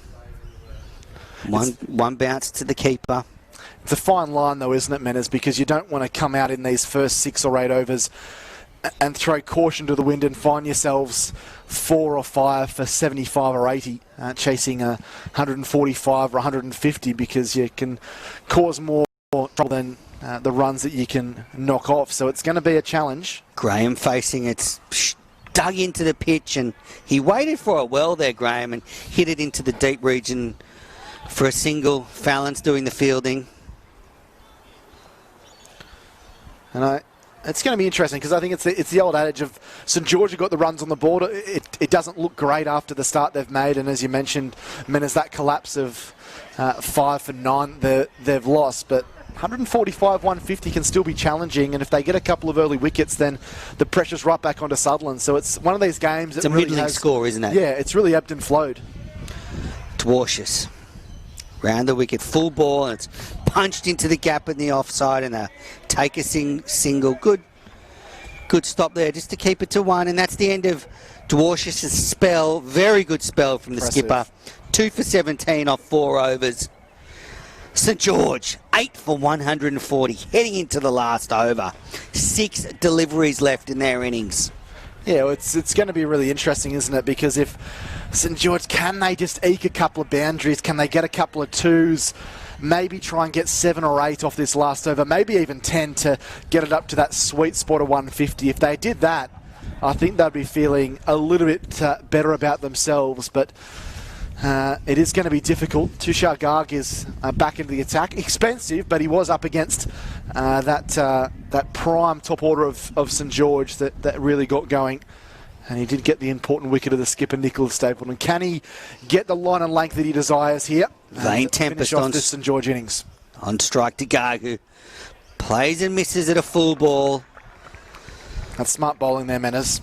It's what we see in the Big Bash and the IPL. That's wide Yorker. Yeah, very full, very wide, and obviously saw Van Tempest moving away from the stumps, backing away, and it's a physical impossibility to get the willow on the end of that. That's I think AB de Villiers is the one player I've seen who's really able to combat that. He either goes right back in his crease and hits straight, or he plays the sort of paddle to the very full ball down to the fine leg region, but not that easy to do. Easier to say, that's for sure. Gargan full ball, and it's punched to the deep fielder Tommy Pinson, who's taken 2 wonderful catches out there. And as the batting side, man, is so difficult at this stage of the innings when you're coming in. Like, we've got Van Tempest, who came in at number 8, and we've got Joe Graham, who's number 10. So difficult when the fielding side has their tail up. They've taken a whole bunch of wickets. The momentum's firmly with them to come in and try and get your eye and your hand coordination all together and try and smoke boundaries. It is incredibly difficult. I've seen over these last 4 or 5 overs, but does Joe Graham, does he have it in him to maybe just shuffle around the crease and try and launch a ball out of the ground? Gargan again, and it's a full ball and swung at. The keeper does the fielding, no run. Well, viewers out there, if you're enjoying this Kingsgrove Sports T20 match, next Sunday, Jack and I will be commentating, and there'll be a double coming to you from Randwick Petersham. So starting at 10 a.m, 2 games back-to-back there. Sutherland actually be playing in the second game against Randy Peets. So tune in on the Match Centre or Daily Telegraph. Gargan again. Full ball, slow ball, and Graham swung at that. It's high in the air, and it's been attempted catch there, and they've got 2. Yeah. That's a tough one. It was always swirling away from the fielder there. Yeah, not sure who the fielder was, but he never got in that position. A big dive at the end to try and clasp it out of the air. But 2 valuable runs there for St George. Ekes the score up to 143. Can Joe Graham do it again? So head to dailytelegraph.com.au next week if you want to stream this game for all the subscribers. Here's Gargan. Oh, it's a blusty swing, and Deal's hit the stumps. Bit of lawn bowls there, and he's run out. No. Vane Tempest, you would think. No, we're waiting for the decision. No, not out. Umpire said not out. It's hard to see from here, but I think if you look at the face of Ethan Deal, he seemed to think it was a done deal, that he'd got the run out there. It's didn't happen. The last ball of the over, the last ball of the innings. Do we see a 6 from Van Tempest here to get them to 150 minutes? That's right. 8 for 144. Can Van Tempest find the boundary at least, and that would set them close to 150. Whoa. Garg. Last ball of the innings. Van Tempest on strike. In he comes. Full ball, and it swung out and missed. And Deal has another shot at the stumps. Hasn't hit them this time, and that is the end of the St George innings. Ends with a bye. The score 8 for 145 after 20 overs. Vane Tempest will remain 5 not out. Graham 4 not out. Garg finishes his spell 1 for 33 off 4 overs. And the St George innings finishes at 8 for 145. What did you think, Jack? Yeah, remarkable really, isn't it? It really was. They talk in soccer and rugby league a game of 2 halves. Well, that really was, this has been an innings of 2 portions of 10 overs. That first 10 overs, St George brilliant. A really good innings by Luke Bartier of 67. Thrashed the ball all over the park. There was Sutherland players fetching the ball from car parks and front lawns and everything. 1 for 98 at the halfway mark. You're probably thinking 170, 175, probably a minimum total that they should have got, but they really fumbled and stumbled in that second 10 over lot. They only added 47 in the second 10 overs and lost themselves 6 wickets as well. So really good bowling and fielding there from Sutherland. They'll be really pleased with that. You've got to say the momentum is with them, and if you're a betting man, you'd be leaning towards the Sutherland side, but it's the old adage, runs on the board here for St George. If they can grab some early wickets, and as you've mentioned throughout the broadcast, Manners, a pitch that does certainly slow up in the second portion of the innings when that ball gets a bit softer. It should be a tantalising run chase. I can't wait to see what happens when St George come out to field and Sutherland come out to bat. Yeah, absolutely. The standout performers for the St George innings, Luke Bartier, 67 of 40 deliveries. Tommy Engelbrecht, 25 of 25. They were the two top scorers. And with the bowling, well, Ben Dwarshuis, the skipper, 2 for 17 off 4 overs. Tommy Pinson, 2 overs, none for 34. Not a great day with the ball, but he did take a couple of ripping catches. Tommy Dawson for 17. Garg, the right arm, young quick, 1 for 33 off 4 overs. Dan Fallon's 4 overs, 1 for 16. Very important spell by the leg spinner who's part of the New South Wales squad. And then Andrew Ritchie, 4 overs, 2 for 23. That left St George 8 for 145. And we're going to take a quick break and we'll be back to resume this match when Sutherland comes out to chase 146 for the victory.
Welcome back to Hurstville Oval for the second innings of this Kingsgrove Sports T20 Cup clash.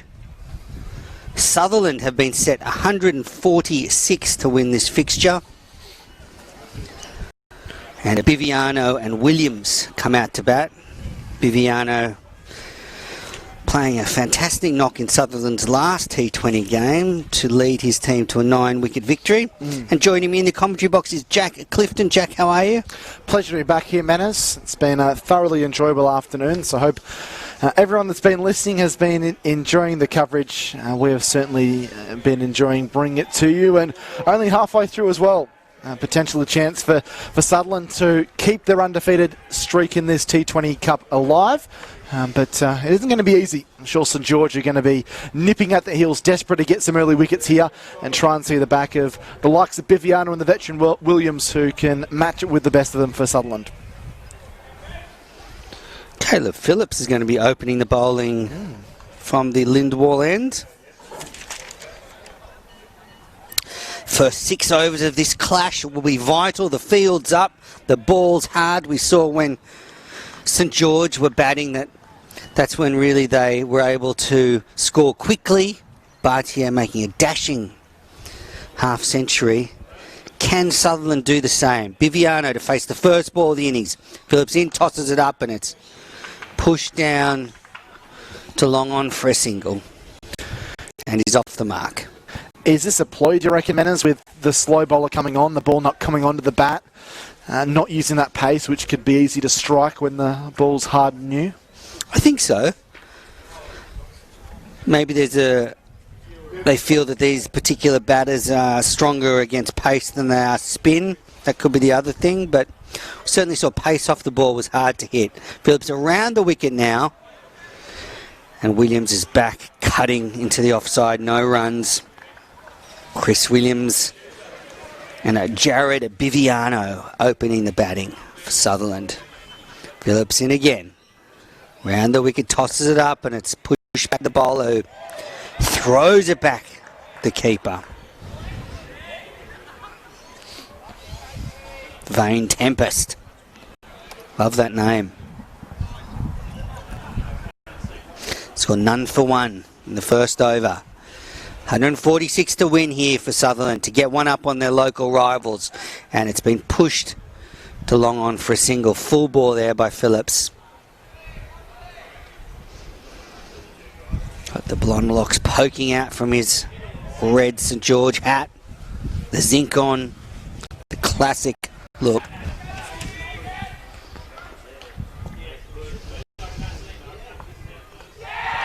Bowled him. Phillips gets the first wicket, and Biviano is out for one.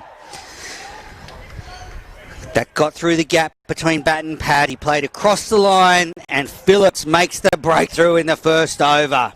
And Jared Biviano, who played so well last match in this competition's gone. Yeah, what a big breakthrough it is. He's a key member at the top of the order for the Sutherland boys, and he's had his woodwork disturbed there. Cannoned into the off stump. Looked like a bit of a quicker ball flatter there from the talented bowler and Caleb Phillips, and that's an important breakthrough early on. The use of a spinner or a slow bowler at the start of the innings has certainly paid dividends here for St George, and they'll be absolutely delighted to have seen the back of Biviano and getting an early wicket, something that Sutherland couldn't do when they had the ball in hand. That's right, and that brings Tommy Doyle to the crease.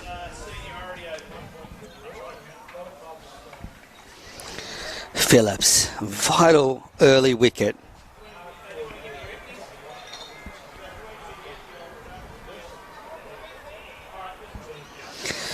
Tommy Doyle taking centre. The target 146 for Sutherland. Phillips around the wicket. Delivers, and Williams cuts nicely behind point for his first ball, and they've taken one and they're coming back for two. That's all they'll get. The score now 1 for 4. Yeah, really good first over there from Caleb Phillips. Was able to get the ball on a dime pretty much from ball one, so no nerves shown by him. Unfortunately, run out in the batting stakes, but he's picked up a big wicket, and if he does nothing else in this match, he knows he's done a good job of getting rid of the danger man there for Sutherland in Jared Viviano. And now it's up for Tommy Doyle, who picked up 2 off his first ball at the end of the last over. And Chris Williams, the veteran, hoping to get some runs as well. Famously, the captain when Steve Smith dropped back and played first grade cricket for Sutherland during that 18-19 summer. But Chris Williams, a legend of the Sutherland Cricket Club, lots of runs under his belt over the years. And he has an important job here, along with Doyle, to try and build a partnership. Sutherland wouldn't want to lose another early wicket or find themselves 2 or 3 for not many.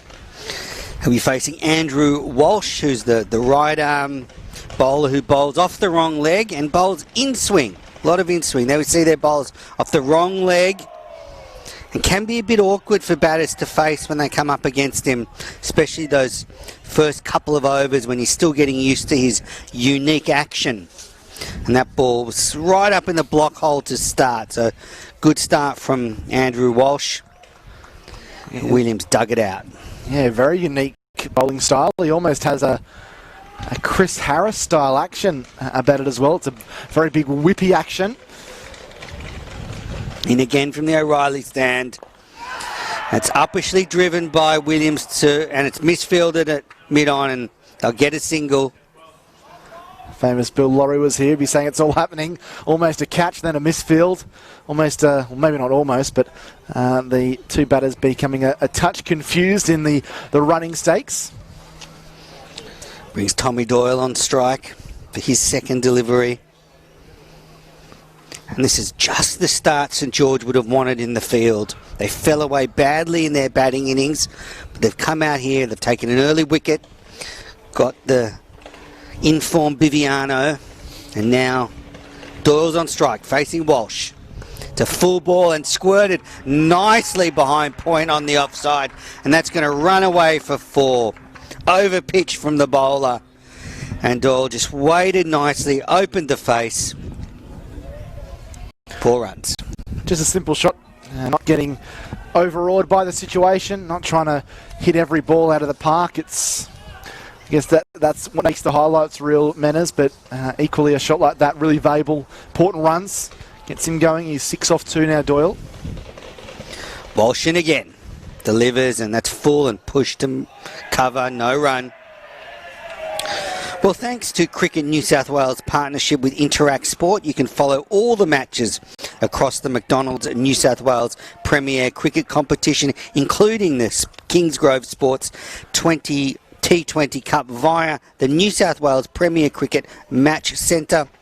The match centre includes all the fixtures, scores, ladders, including live streams, replays and highlights.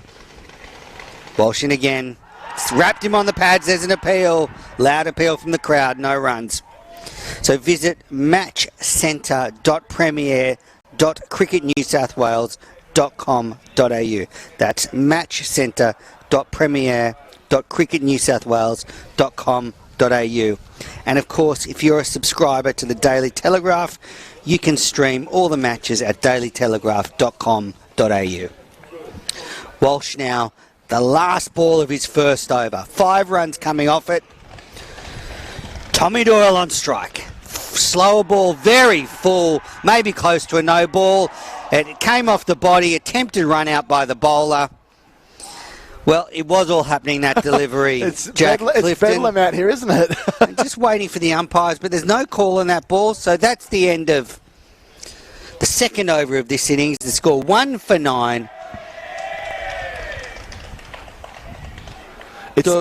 Sorry, sorry to cut you off, man. I was just saying it's a nervy start by Sutherland, isn't it? We've seen a couple of times that miscommunication has been found between the 2 batsmen out in the middle. They've kind of run halfway up the pitch and then had to scurry back. So it's St George's day at the moment. They've got that 145 on the board, which didn't look like a massive score, but they've got Sutherland on the ropes at the moment at 1 for 9. Removed the dangerous Jared Viviano, and the 2 batsmen out in the middle having to really fight at this current stage. Should say hello to all the Sutherland and St George fans who are out there watching this game, as Williams drives uppishly through the covers off Caleb Phillips, and that's been pulled up short of the rope. Good fielding there, and they've kept it to... They get 3 there, I think. Yeah, 3 to Williams. Great piece of fielding. It's a very quick outfield here, Manners, as we've seen throughout the afternoon, and it was marvellously done there by Mitchell Grader. Pulled that one back in. Phillips in around the wicket. That's swung lustily towards long on there, and it's taken! And that's the second wicket for St George. Doyle goes for 6. Phillips gets his second wicket of the day.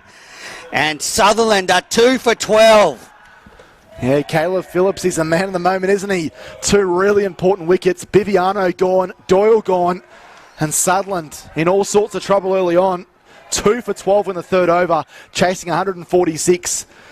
Didn't quite get to the pitch of that, did Tom Doyle. Continued to push through the length. And wouldn't say it lobbed, but it never really looked like it was going to clear the rope. And a comfortable catch out there, wide on the boundary. And another big wicket there for St George. Another big wicket for Caleb Phillips. And the St George boys, the boys in the red and white, they are loving things at the moment. And this has been phenomenal captaincy by Nicholas Stapleton, the skipper of St George. He's opened the bowling with Phillips. 2 early wickets. Put his side, well, in early command of this innings. That brings Hawksworth to the crease, Luke Hawksworth. He'll be facing Phillips, who has 2 for 7 after 8 deliveries. Hawksworth facing his first delivery. Phillips around the wicket, the off-spinner. Drop shot, cut through the covers for 4. That's an impressive start for Hawksworth. Back and slapping it past the field. Phillips just dropped a bit short. And that's 4 runs to this Sutherland total. Yeah, they were saying hello to all the Sutherland and St George fans who are watching at home, keeping tabs on things. It's great to be able to watch your club play wherever you are, so enjoy it. Phillips in again. Hawksworth on strike, who's pushing back at the bowler, no run.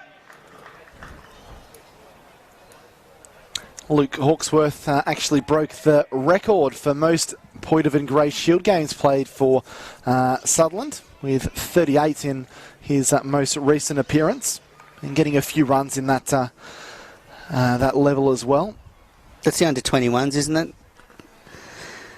Hawksworth playing back to the bowler. Phillips fields, no run. So he's played just the one PGs, as they used to call it in my day. One Kingsgrove T20 game where he got 8 against University of New South Wales. Phillips in, throws it up, and that's driven into the offside, but no run. Good delivery, and the end of another successful over for Phillips.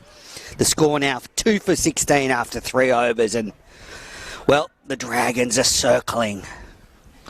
Yeah, scores of 41, 34, 22, 63 and 43 in that point of and grey shield competition. Good form. So, yeah, he's been able to get a few scores and get in a couple of those innings. The Illawong Menai Junior in the west of the Sutherland Shire will be hoping to build a partnership there with Williams. You've got one of the most experienced players in the side there with not quite the youngest, but one of those younger grades, the 21-year-old Hawksworth. So now the skipper for the St George team, Stapleton, into bowl from the O'Reilly stand ends, and he's hit Williams on the pad. There's a big appeal, and it's been knocked back, and boy, they liked that one in the field. But the umpires shaking their head, said no, and Nicholas Stapleton, the St George skipper, doesn't look thoroughly pleased with that decision, but no bowler really ever is unless the finger goes up. And Williams survives. It's 2 for 16 after 3.1 overs, chasing 146 to win.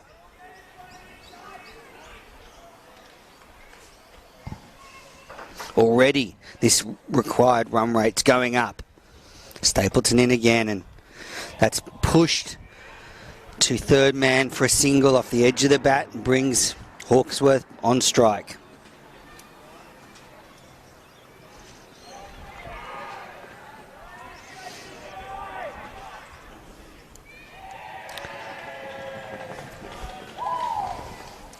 Yeah, challenging times here for Sutherland. That's at the back end of St George's innings. If they could eke the score up to around that 140, 150 mark and then get a couple of early wickets, they would be in the driving seat. That's exactly what they've done, particularly with the field up. Stapleton in again, drops it short.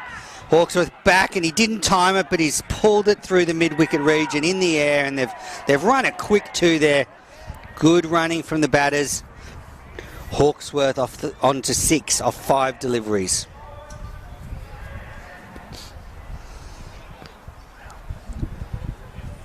Yeah, it was the right idea there from Luke Hawksworth. Just probably didn't get the execution as well as he would have liked. It was difficult to time the ball well in the early stages of your innings. Stapleton in again, and that's driven to point. No run. Theatrical looking shot there from Hawksworth. The back leg went up. I know I've spoken about him a few times this afternoon, but those rowdy St George fans over there, I reckon they're really pumping up the home side at the moment. Every ball that's fielded is a raucous cheer, and the decibels are certainly raised when there's a wicket. Anytime there's a dot ball, they're cheering the boys over there. Stapleton into Sutherland, and it just hasn't got up. It's a wide, and that's going to go for 4.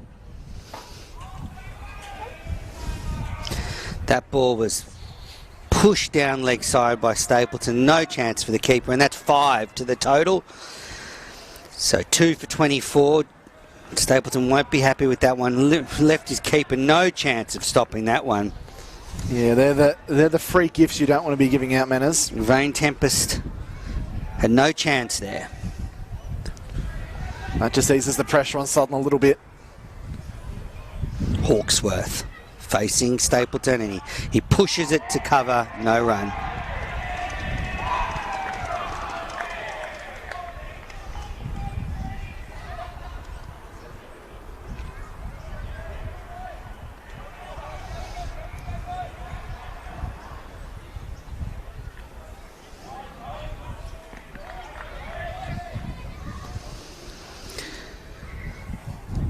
Stapleton, last ball of his over.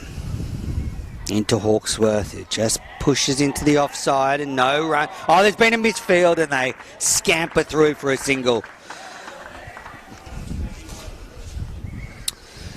And that's the end of the 4th over. The score here at Hurstville Oval, 2-4-25. Yeah, just a couple of momentary lapses there from St George. First, the 5 wides, which boosted up that run rate of Sutherland, then a misfield on the end of the over. They've been the far better side in these first 4 overs, but especially with the ball. They've had it over their local rivals, but they just need to focus here.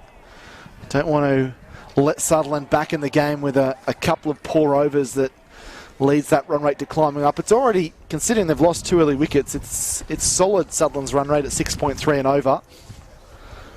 And the run rate required at the start of the innings was under 7.5 runs or over, so they're not too far away from where they need to be.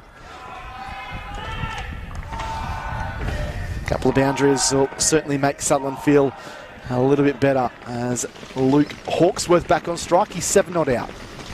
Yeah, Bartier bowls, and the 2 Lukes. Luke Bartier to Luke Hawksworth, is that right?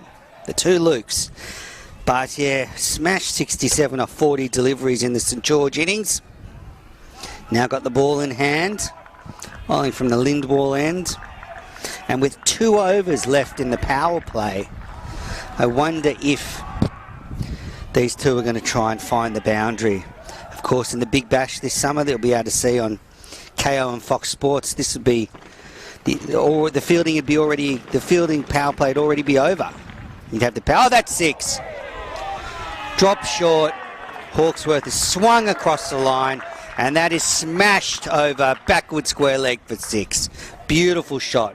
Picked it up nicely, didn't he, Jack? Oh, he picked it up quickly. It was an awesome shot. He just needed to rock back, and he's a powerfully built, strong lad, is Luke Hawksworth, and he just crunched that across the line. It was, I think even in your commentary, man, as you said 6 as soon as you hit it, because you just knew he'd struck it so sweetly. And that just releases the pressure valve a little bit. What's Bardia's response going to be? Bowls, and it's a good response. Good length, and it's squirted off the outside edge of Hawksworth, bat to third man for a single. Yeah, that was just a lovely shot. So well timed. And it's a great opportunity here for Luke Hawksworth. We talk about players in the BBL being able to make a name for themselves, players that might not necessarily be contracted to the state associations. A great opportunity here for Luke Hawksworth, a young guy trying to find his groove in this first grade competition. But yeah, to the skipper the veteran. Skipper, of course, Ben Dwarshus. Williams just knocks that for no run. So an opportunity here with Hawksworth coming in the early portion of the innings with chips on the floor a little bit, so to speak. A couple of early wickets are lost. If he can, he might be able to make himself a regular fixture in this Sutherland, not just the T20 side, but maybe the first grade side moving forward. Great opportunity for the 21-year-old. Bartier into Williams, who defends into the offside. No run. Looking very compact. Williams, the opener from Sutherland. Yeah, coming into this round of Kingsgrove Sports 2020 Cup action, or T20 Cup action, Sutherland were second on the ladder, and St George were in last place, 10th on the ladder. So, both teams would be desperate for a win, but no one wants to finish down the bottom of the table. So St George, really looking to get one up on their local rivals. It's Bartier in, and Williams pushes to cover, no run. That's the end of the fifth over. The score 2 for 32. Williams 6 not out. Hawksworth 14 not out. Hitting a wonderful 6 in that over. And the top 4 in the Sydney Sixers conference coming into this round: Sydney Cricket Club number 1, Sutherland number 2, Gordon number 3, Uni of New South Wales number 4. And in the other conference, the Sydney Thunder Conference, another team not far from here, Fairfield Liverpool up the top, Bankstown second, ND's Northern District third, and fourth Parramatta. So they're the top 4 before this round, but they're calling this moving day in the Kingsgrove Sports T20 Cup because the results today will, with a full round of fixtures, will have a big bearing in the way the top 4 in each conference finishes. Here's Walsh again off the wrong leg, bowls up there, and Hawksworth digs out a full pitch delivery. No run. Probably the best bowling performance we've seen from St George in this Kingsgrove T20 Cup. You look through the defeats they've had against Sydney, conceded 7 for 187. A rain-affected game against the University of New South Wales, 4 for 121. Then Eastern Suburbs 3 for 159 and a 47-run defeat. And then, of course, that loss against Mossman where they conceded 157. So they probably haven't had a start like this, so it's promising. Bowled him. Walsh gets Hawksworth, and that's the big wicket. Sutherland now 3 for 32. And Walsh gets Hawksworth. How'd you see that one, Jack? Beautiful ball, pitched up full, seamed in a touch, and just played down the wrong line there to Luke Hawksworth. Would not have wanted to receive a ball like that. It was full, quick, and just nipping off the seam. Really good stuff, and he was fired up about it, Andrew Walsh. He's had a remarkable weekend, probably a weekend in cricket that he'll never be able to rival, with a double century yesterday, single-handedly winning that game against North Sydney for St George, and he picks up a big breakthrough here.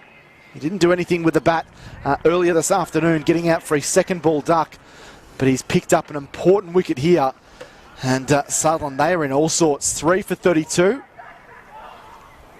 And I think it might be Dan Fallon's coming out. He does wear 49 when he bats and number 6 when he bowls. So batting all the way up at number 5, Dan Fallon's.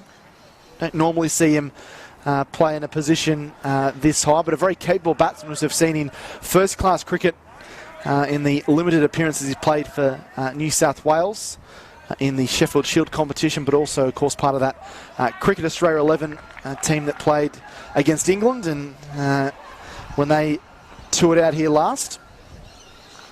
So he does know how to strike a ball The talented Dan Fallon's bowled beautifully with the ball, didn't he? Menas conceding just the 16 runs from his 4 overs, but now he knows that his team really needs to dig in and someone needs to stay with the veteran, Chris Williams. He's at the non-strikers end on 6. Walsh in now, Fallon's first ball, and it's pushed down the ground, no run, and very animated now, these St George players. They can sniff a victory here. They're all over this Sutherland team who, you have to say, haven't started this innings well at all, Jack, have they? No. Not a good start for them. Phillips getting a couple of wickets, and now Walsh chiming in with that one. And, well, this has been a good start for St George. They are on top. Yeah, Sutherland no doubt ruining some really poor bowling in that first 5 or 6 overs here. Walsh in again, and Fallon's pushes into the offside. No run again. That's the right idea there from Dan Fallon's when you're playing a bowler like Andrew Walsh that is a little bit awkward with the style that he bowls, and the ball does seem to hurry you up. You've just got to try and get on that front foot as quickly as possible, give you every opportunity of meeting that ball before it does swing or nip back off the seam too much. Already the required run rate is up over 8. And St George turning the screws. Walsh in again. Fallon's pushes into cover, no run.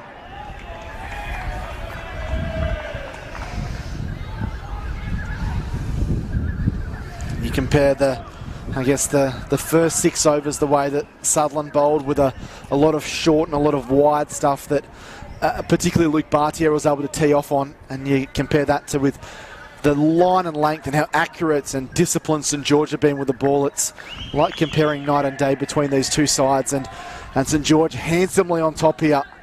And Walsh, it seems like he's got all of Hurstville behind him. In again. It's driven to cover, no run, and that's a very good over from Walsh. A wicket maiden. The score 3 for 32 after 6 overs. A very good power play for the St George side. 3 wickets kept the Sutherland side down to 32 runs. And now the score 3 for 32 after 6 overs. Yeah, well, it's been very impressive by the home side. They probably would have been feeling a tad uncertain having scored 145 and been in such a good position, but they would be cock-a-hoop at the moment with how they've bowled, how they've fielded. The home crowd's certainly in full voice behind them, and the pressure's on Sutherland. 3 of their best bats find themselves back in the pavilion, and there's obviously a lot of quality to come, Menas, but it's an awkward position to come in, as you mentioned, with that run rate creeping above 8 and over, and pressure can make you do funny things in this game. Joseph Graham now bowling around the wicket, off spin. That's just tucked away to fine leg for a single by the former skipper Williams.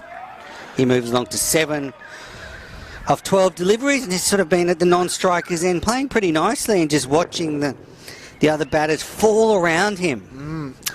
Yeah, probably frustration for Chris Williams. He just needs someone to stay with him at the moment.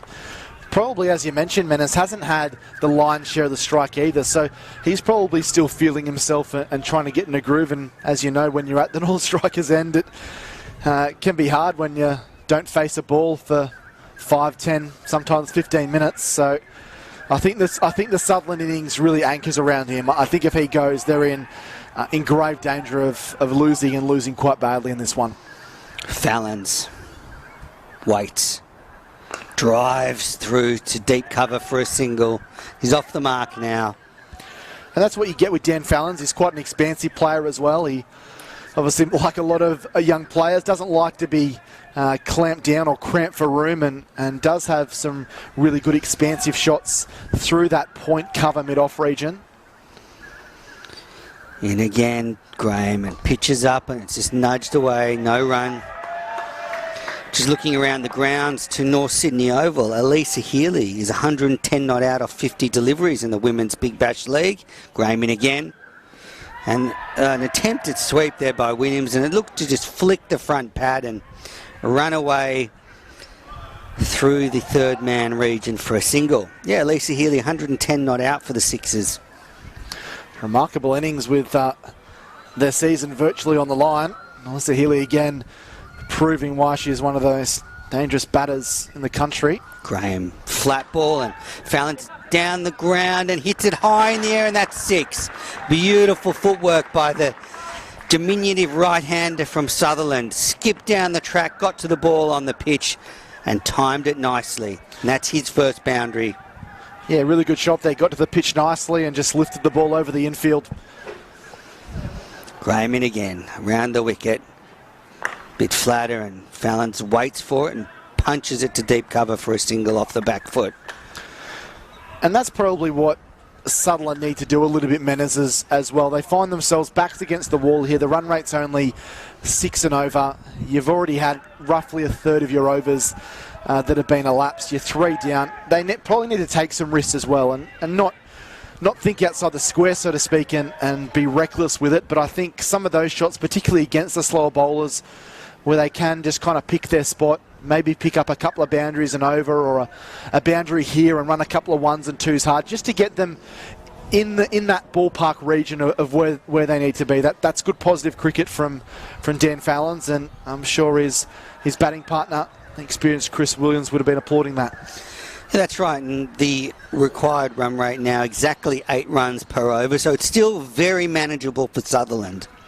But they will need a batter to anchor this innings and allow the stroke players to score around him. Now Fallon's on strike to Tommy Engelbrecht, the quick leg spinner from St George, and it's pushed back at mid-on for no run. Well, leg spinner to leg spinner. Fallon's will not want to get out to his opposite number. Here's Engelbrecht in from the O'Reilly stand end. And oh dear, he went down the track there, Fallon's missed it, and it's dribbled down past the keeper. We're just waiting for the leg byes. Came off Fallon's pad, and they got 2 leg byes, and well, the bowler was animated there, thought he'd got past Fallon's. Well, that's probably what saved him in the end. Just brushing the pad, probably put off the St George wicketkeeper enough to not be able to get the ball for the stumping. Short ball and slapped to deep long off, and they've taken 1. And we can see there the St George fielders throwing the ball into the turf when they're returning it to the bowler, and just trying to soften that ball up a little bit and make it tough for this Sutherland side. Engelbrecht in again, it's pushed to point, no run.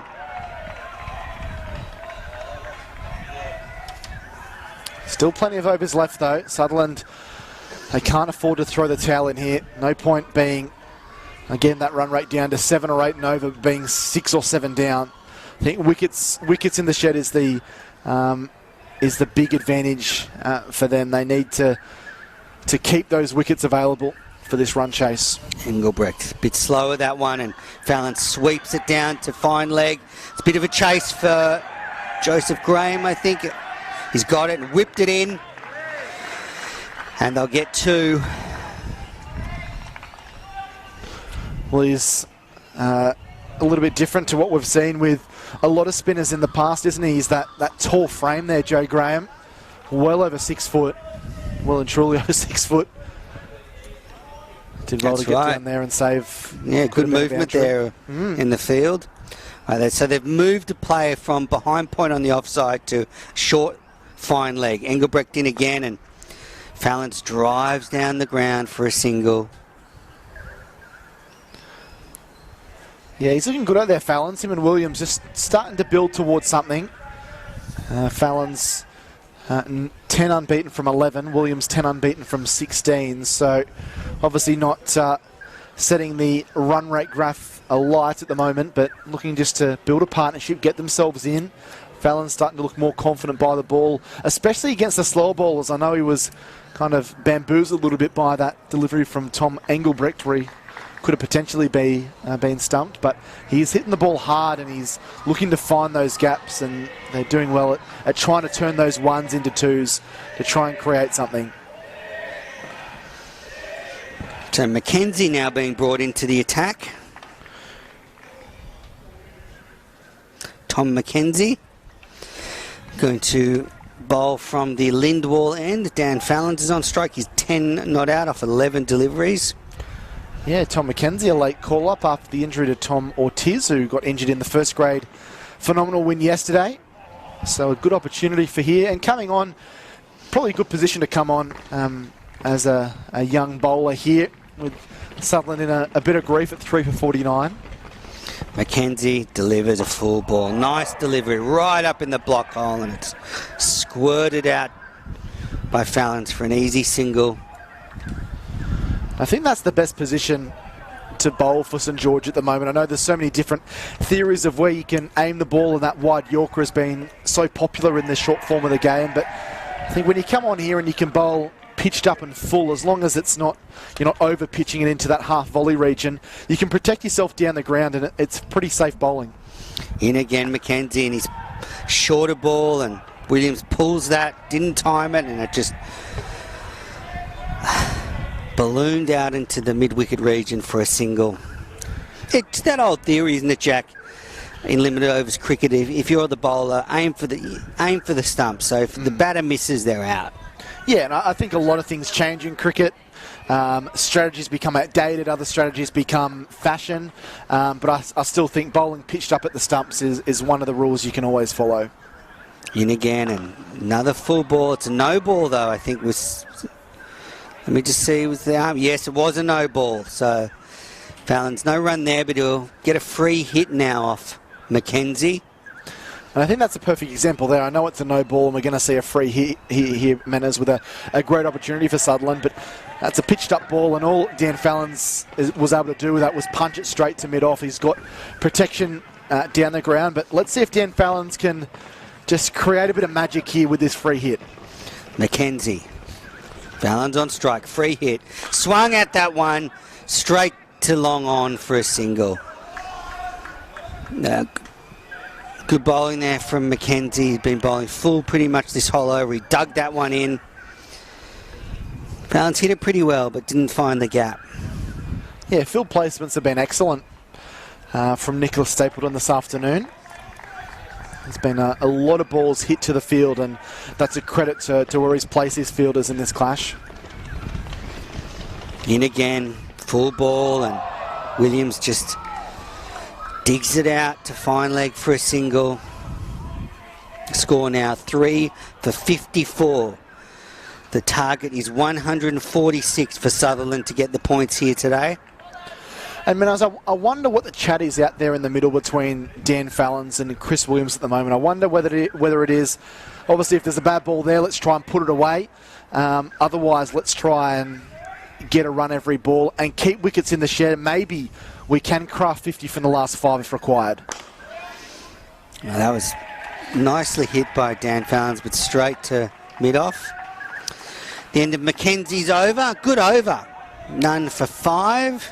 Oh, one ball to come, that's right, because there was the no ball. So one ball to come. Very disciplined here from St George. Even this Mackenzie, very full. He's been in that area just about the off-stump line for the whole over. Here he comes in, and Fallons is driving to long on for a single. And that is now the end of Mackenzie's first over. None for 6. The score 3 for 55. And in answer to your question, Jack, I think you're right. I think Fallons and Williams will be looking to consolidate after those 3 early wickets. Also, this ground that, you know, you can score quickly in the back 5-6 overs if you've got 2 set batters. So I think that you're right. They will try and consolidate. But you have to stay in touch. And look, the required run rate's just over 8 at the moment, so it hasn't got out of control yet. Yeah, well, 91 to win with 11 overs remaining is certainly not out of the realms of possibility. And I guess the advantage is Dan Fallons is someone that's played in the BBL with both the Sixers and the Melbourne Stars, so he's been part of those systems of knows what's achievable when chasing. And you've got Chris Williams at the other end, who's a real veteran that knows what needs to be done to get his side over the line. So not panic stations just yet for the visitors. Right, Josh Moore is coming into the attack. And first ball by Fallons is slapped to long on for a single. It's just hard at this stage of the innings, Manners, because obviously that first power play has elapsed, and even if you see a ball that was dropped short like that one was by Moores, there's so much protection on that onside. You've got a shortman wicket and 3 men out in the fence. And again, Moores, and that almost was hit by Williams back onto his stumps, but it squirted past the keeper, and they've taken 2. Yeah, that's a little bit of luck that's shone on the side of Sutherland there. And that's handy, getting 2 runs like that. A couple of balls here dropped short by Moores, so I'm sure Sutherland will be trying to take advantage if he does that any more times in this over. Bowling fast leg spinners, Moores, and Williams just pushes into the cover region, and they take a single. Brings Fallon's back on strike. Can't help but be reminded of Steve Smith with that 49 on the back of Dan Fallon's jersey. Maybe the man they call Smudge might have been a bit of an inspiration, but he's doing his best Steve Smith rescue mission at the moment to help Sutherland. Moores again, quick and flat, and it's punched to cover, and it gets past the fielder there. Is that Phillips, I think? Yeah, in Caleb the covers, Phillips. and yep. Single there for Fallon's. And hit firmly, just couldn't quite get his body across to it. Took the sting out of the ball though. Williams back on strike. His short ball's pulling to mid-wicket and just ballooned over the mid-wicket fielder's head, and they get a single. Well, nervous times there teasing for the Williams. outfield. He would have had his heart in his mouth there for a fair portion of that single. It's the last ball of the first 10 overs of this Sutherland innings. They're chasing 146 to win, and so far it's been all St George. Moores into Fallon, just punches into the covers. It's a good shot, and that's going to run away for 4. That was nicely timed by Fallon. Just got it past Phillips in a cover and found the gap, and that good shot. And that's the end of Moore's over. The score now 3 for 65 after 10 overs. Fallon's 19 off 19 deliveries. Williams 16 off 21 deliveries. And with 10 overs to go, the Sutherland side need another 81 to win. Yeah, the gap there was my maths, just doing that. Yeah, it's got it back to that 8 and over, and that's probably what they want to keep it at. Not letting it rise above that 8.5 and over, because when it gets to that and creeps up to 9, that's when it does make things very difficult. But a much needed boundary there from Dan Fallon's really good shot. He's looked quite comfortable out here this afternoon, and the change of bowl up is going to come, and it's going to be the skipper Nicholas Stapleton that's going to have ball in hand and trying to break this partnership. He's bowling to Chris Williams, who's 16 unbeaten, 3 for 65. 81 more needed here for Sutherland to get victory. Stapleton short and pulled hard through backward square leg, going to the boundary. It's a gallant dive, and it's been knocked over the boundary for 4. So back-to-back balls with boundaries here for Sutherland as the boys from the Shire just start to show some fight here. Williams goes to 23 for 69. Yeah, nice shot there. Just a fraction short from Stapleton, and Williams was onto it in a flash. Stapleton comes in again short. This one pulled in the air, and it's going to go all the way for 6, I think you'll find. Well, Chris Williams has gone bang, bang, and all of a sudden, Sutherland are right back in this one. 14 runs from the last 3 deliveries. Williams goes to 26. And the Sky Blues of Sutherland, 3 for 75. That run rate up to 7.4 and over. Well, 3 deliveries, 14 runs. And now, while there's a little bit of delay, we've got 2 of the St George fielders looking around in the sort of garden, the flower bed, or I don't know. I'm not very horticulturally minded, Jack, but they found it. One of them has emerged with the white pill. So Stapleton, I think, would have been hoping that there was a bit more of a break just to try and slow these batters down, but the umpire's checking the ball. Seems to be okay. I think there could have potentially been a bit of a longer break, but I think the St George players are keen to get out of there when one of the fanatic St George fans with no shirt on started coming over and offering some help. Let's see if Nicholas Stapleton can bounce back this ball. Comes into Williams, he's back, and he's hit him on the pad. There's a strong appeal from the skipper, but they scurry through for a leg bye. That was much better bowling there from Stapleton. Yeah, it was. And in Stapleton's first over against Williams, there was a big appeal against Williams when he was trapped. Well, it looked fairly adjacent by Stapleton, but the umpire did not give him out. So Stapleton got pretty close there, but Williams is out there now. 27 off 24 deliveries. Fallons faces up to the St George skipper. He tries to nudge this one away, but a dot ball, which is something we haven't seen for quite some time for St George. Dropped their bundle a little bit in these last couple of overs, but looking to get proceedings back on track, no doubt. 70 needed exactly. So it's become very manageable now for Sutherland. But a wicket just changes things ever so drastically once more. Stapleton into Fallons, who pushes onto the offside, but another dot ball, which I'm sure Sutherland won't mind after a 6 or 4 and a single off the first 3 balls of the over. Gets them well ahead of that required runs per over. Yeah, that's right. Good little period for Sutherland. But I think we're seeing, Jack, that it's hard to start on this pitch. When you're a new batter, it's hard to get going. We saw it at the back half of the St George innings. We saw it early in this innings. Just played nicely for Fallons into the offside, no run. And that's the over. 11 overs gone, 3 for 76. Yeah, I think it's really hard when new batters come out there to start. Yeah, we saw Chris Williams kind of start very slow, didn't we? I think he was 6 or 7 off 12 at one stage. So since then he's got 20 runs off his last 12 deliveries. So he's starting to feel a bit more comfortable. And Dan Fallons has looked rather accomplished out there since he's come in. He's played a really good helping hand. So 11 overs gone, 3 for 76 Sutherland. So 70 required off 9 overs. That's a run rate of 7.78, so very manageable for the Sharks. And still plenty of wickets in the sheds as well. 3 down. They were 3 for 32 this when this pair came together. There's a little paddle sweep around the corner. They should get easily 2 here, Sutherland, and that's what they'll do. It's a long chase for Joe Graham, the former Manly Dolphin spinner. A couple goes there to Williams. So it's been an important partnership. 46 added for the 4th wicket. If Fallons or Williams had departed not long after they've come together, we could be talking a completely different trajectory for how this game was panning out. Punch back to... So in the McDonald's Premier Cricket, we've got the Sharks out there. We've got the Manly, what did you call them? The Dolphins? Dolphins. The Whalers, the Mossman Whalers.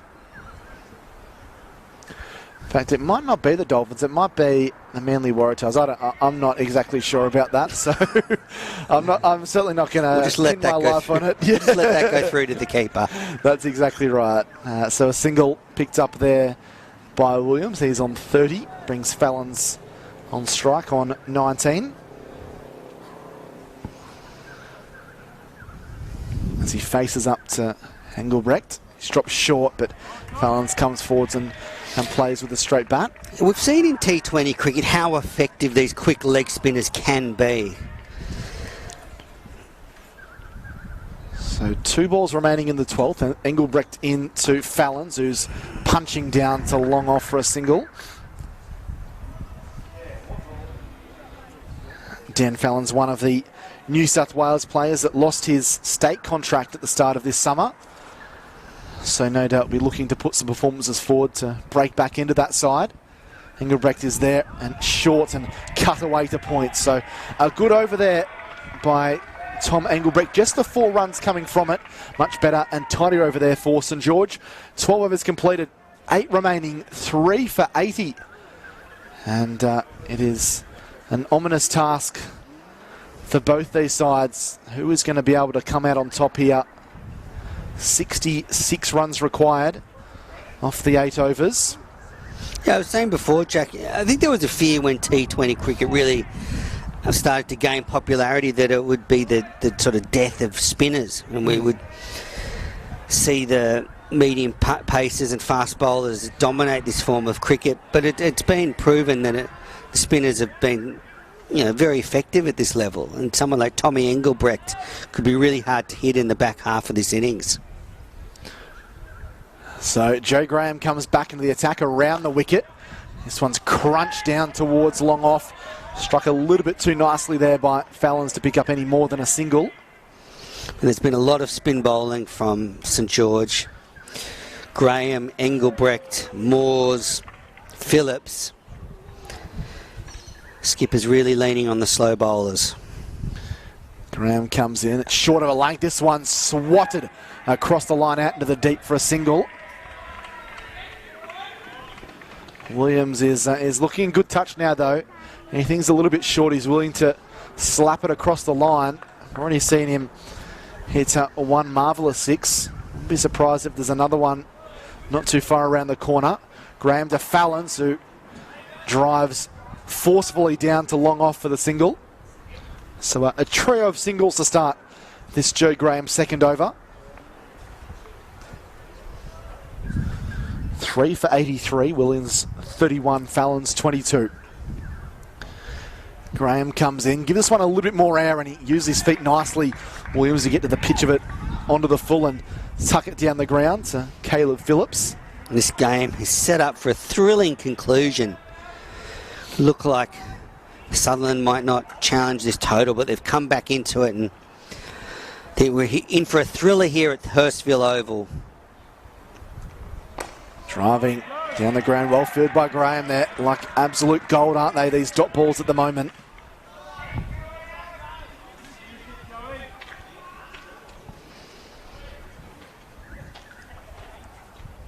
.62 from 43. Graham in. This one hoiked out to long on for the single. And so Fallons will retain the strike. He moves along to 23 from 28. The inspirational leader, Chris Williams, is there. He's 32 from 30. 13 overs gone, 7 remain. And Sutherland are 3 for 85, requiring a further 61 from 42 deliveries, or 61 from 7 overs.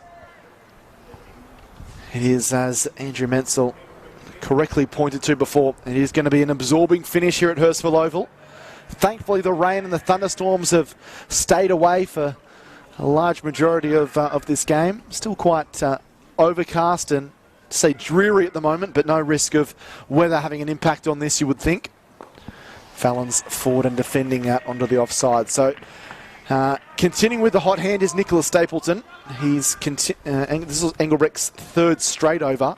Figures of none for 9 from his 2.1 overs at the moment. And they're just starting to put the brakes on this Sutherland run chase a little bit.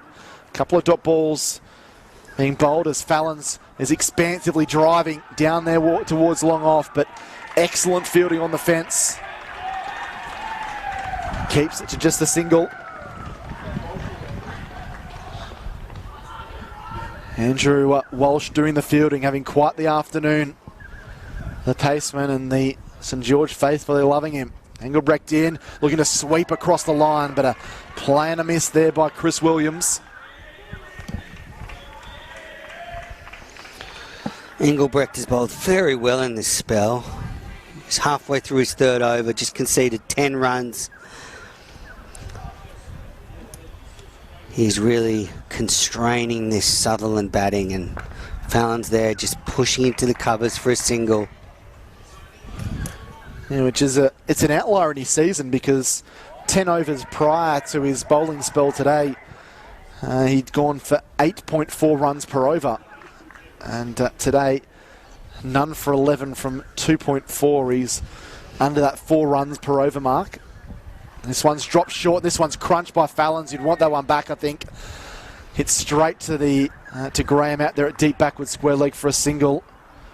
Probably surprised him. Seemed to come on a little bit quicker as well. Got away with one there, Tommy Engelbrecht.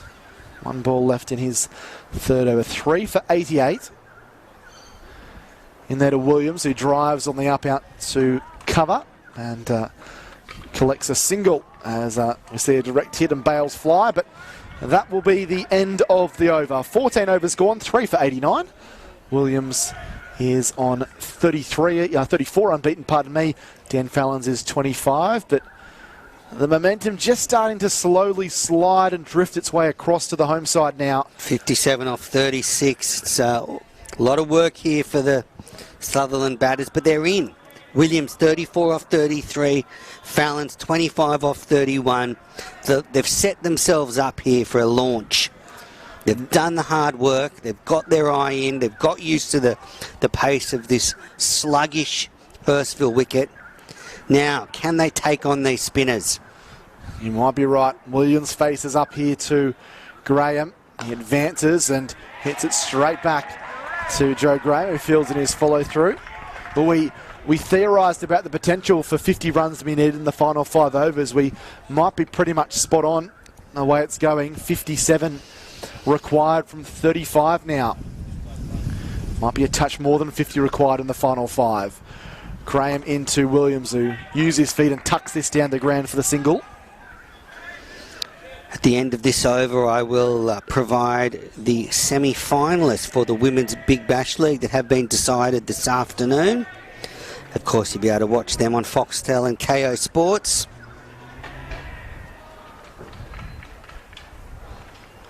Graham, none for 15 off 2.2.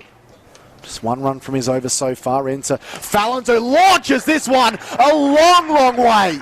People often take cover around the Moreton Bay fig tree as it thundered into the fence out there on the far side. That is a lofty blow by Dan Fallons. And just when it looks like Sutherland are drifting away into the abyss, they bring themselves back. 31 to Fallons. A big moment here. 3 for 96, 50 to win.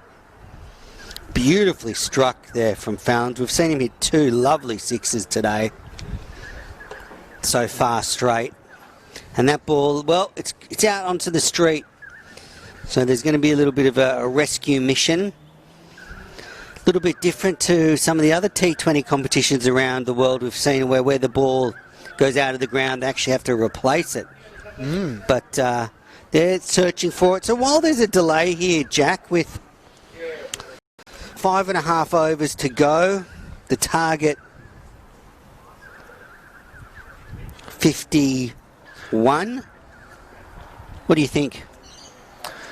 Yeah, it's a hard one to pick, Manners, because both these sides have been in a position to, I guess, really take the game by the scruff of the neck.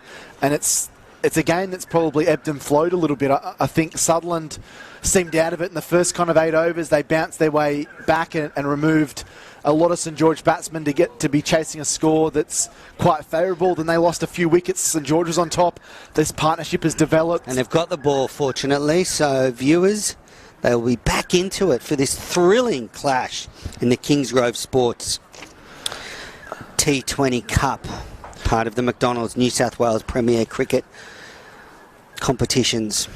I think most times you probably got to lean towards the batting side when they're 3 down and 50 required from 33, but wouldn't be surprised if a wicket fell shortly. I would say St George are back on top. I think this is one that could go right down to the wire, Manners, and he's gone to no cap at all here as Dan Fallons to face up here to the spinner, and he crunches this one down the ground. He wants 2, but there's no way they're going to get that. Don't need to risk themselves with a silly run. And so now 49 required for victory. Count them down, viewers. This is going to be a thriller here. What a way to start the coverage off of this competition. Williams on 35 faces, and he clips this one under the onside, but picks out the man in the deep. So, I guess we're forgetting that Chris Williams has been out there for the entire duration of this game. Of course, was out there fielding for 20 overs with Sutherland and has been out there with his runnable 36. Can the veteran guide his side home? Graham into Fallons, and Fallons crunches this one. He hasn't got it. Coming in is Bhatia looking to take the catch, and he does. Big breakthrough for St George. The home fans going to Rutgers once more. And Fallon's brilliant innings of 32 comes to an end. Going for that big shot, trying to clear the boundary. Didn't quite get it. 5 overs to go. Sutherland 4 for 98. 48 required from 30 balls. 6 wickets in hand. And a tantalising finish comes up for us, Andrew Mansell. Absolutely. Good wicket there from Graham. He took a bit of stick earlier in the over off Fallon's. Hit for a mighty 6 into what Dora Street behind us, but then bounced back with the wicket. Yeah, really good bowling there. Just held back the length a little bit, and Fallon's didn't really get to the pitch of it.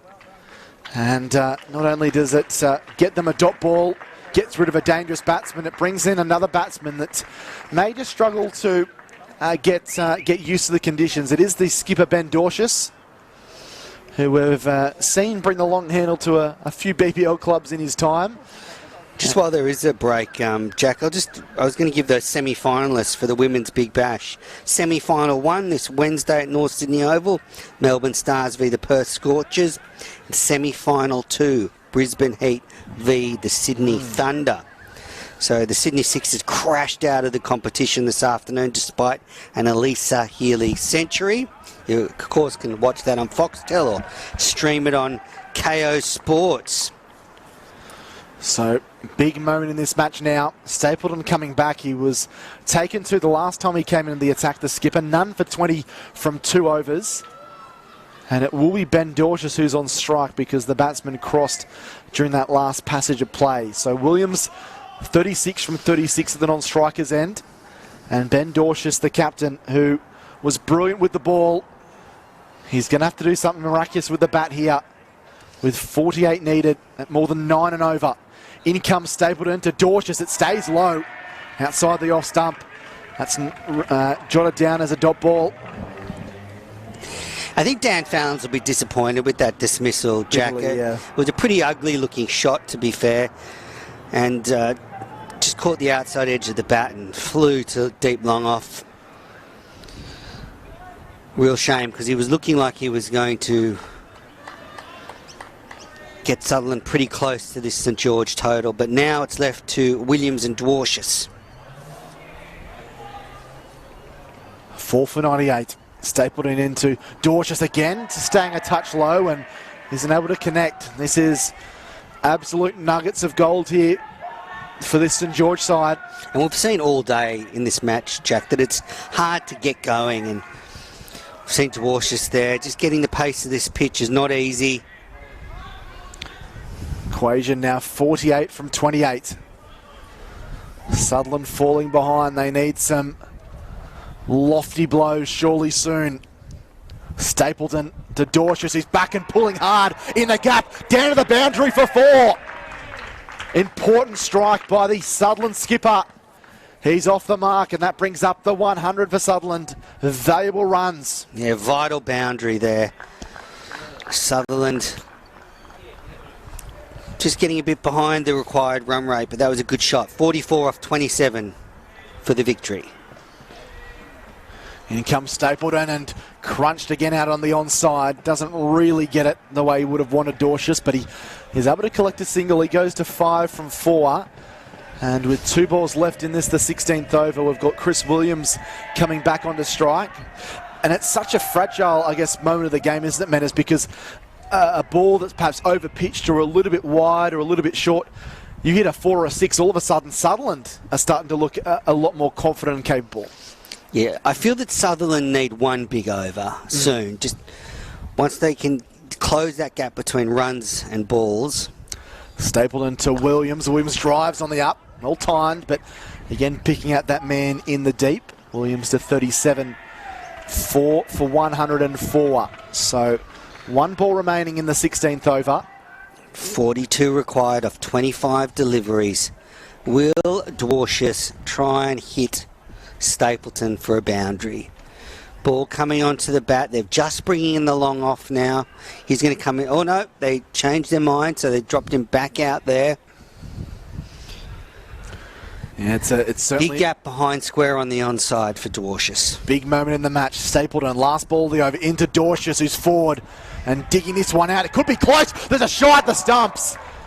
It misses. Good cricket there. Good delivery from Stapleton right up in the block hole. Got out by Dorcius, the gully fielder, ran in, threw at the stumps, but Williams was pretty quick there between the wickets and a single, and that's the end of the 16th over. The score 4 for 105, so just 4 overs left, in this Kingsgrove Sports T20 Cup. And you would have to say St George, the slight favourites at this stage, to get one up on their local rivals and make it a little bit tricky for Sutherland going into the last round and looking for a final spot. Tom Engelbrecht is coming back into the attack. He's bowled really well this afternoon. 3 overs, none for 13. Perhaps, even though he has bowled very well, is this the over that Sutherland try and pinpoint him and go after the leg spinner with the ball not coming onto the bat quite as quickly, but it is going to be Dorcius on strike. He is 6 not out from 5. I agree with Andrew Menzel. I think Sutherland need a big over, an over where they can get 12 or 15 if they want to win this one. And in fact, Dorcius is dancing down the track and driving down to long off for the single. And so far, Jack, you would have to say the difference between these two sides has been one Luke Bartier, who came out of the blocks in roaring form this afternoon, a scintillating 67. He took on the Sutherland bowlers and smoked the ball to all parts of the ground, and that so far is the difference between these two teams. He's looked the most comfortable at the crease. So Williams on strike, faces up to Engelbrecht. He's forward and trying to swat across the line, but he hits it straight to Walsh. Ugly looking shot there from Williams. Most famous and popular man in the St George region, I'd say Andrew Walsh at the moment. Engelbrecht in, Williams back and dabbing, but he'll only get the single. That's not enough for Sutherland. 4 for 107. Surely Williams, after being in there since the beginning of the innings, has to try and find the boundary. I think he's the man. The senior player out there. We know Dwarshis can hit them. Dorcius here, he can hit him! Punches this one down the ground for 6. A full toss from Tommy Engelbrecht, and Dwarshis did not miss, and some fine fielding from a spectator there under the fig tree at deep long off behind the boundary. So Engelbrecht's got the ball again. That one just slipped out. 33 from 20. Engelbrecht into Dorcius. Goes straight back to the bowler. Another dot ball. There's only been 8 that's come off this over. Is there a big shot here from Sutherland that can just get them back in the contest at 4 for 113? Engelbrecht to Dorcius, and Dorcius going for that big shot, drags it onto the onside, picks up a single, almost takes out the grill there of Benny Dorcius. He picks up the single to move to 14. Williams is 38, 4 for 114, 32 needed off 3 overs, just shy of 11 runs per over. It's going to take a Herculean effort for Sutherland to pull this one to the fire, you would think. And just a reminder, if you're enjoying this game, next Sunday we'll be covering 2 games from Randwick Petersham at Coogee Oval. The first game is at 10 a.m, Randy Pete's as they call them, versus Sydney Cricket Club, formerly Balmain. And that'll be at Coogee Oval from 10 a.m. next Sunday, round 9, or final round of this competition. Should be good with Sydney Cricket Club up at the top of the ladder. Yeah, then actually there's 2 games next week, so we've got then Randy Pete's taking on Sutherland in the afternoon. Big day for Randwick Petersham, isn't it? Yeah, big day. Hopefully Mike Whitney is going to join us in the commentary box for a chat. One of my favourite players as a kid, so that would be fun to get him up here. So yeah, if you're enjoying this, tune in next week. But now 3 overs to go, all on the line. Walsh comes in, 1 for 5 from 2. He's in, and his ball's been flicked away. I think it may have come off the pad. They scurry through for a single, and it looks as if leg bias is going to be the call from the umpire. That is correct. So, well, it's time for Williams here to step up, I would say, Jack. He's been there since the first over, opened the batting.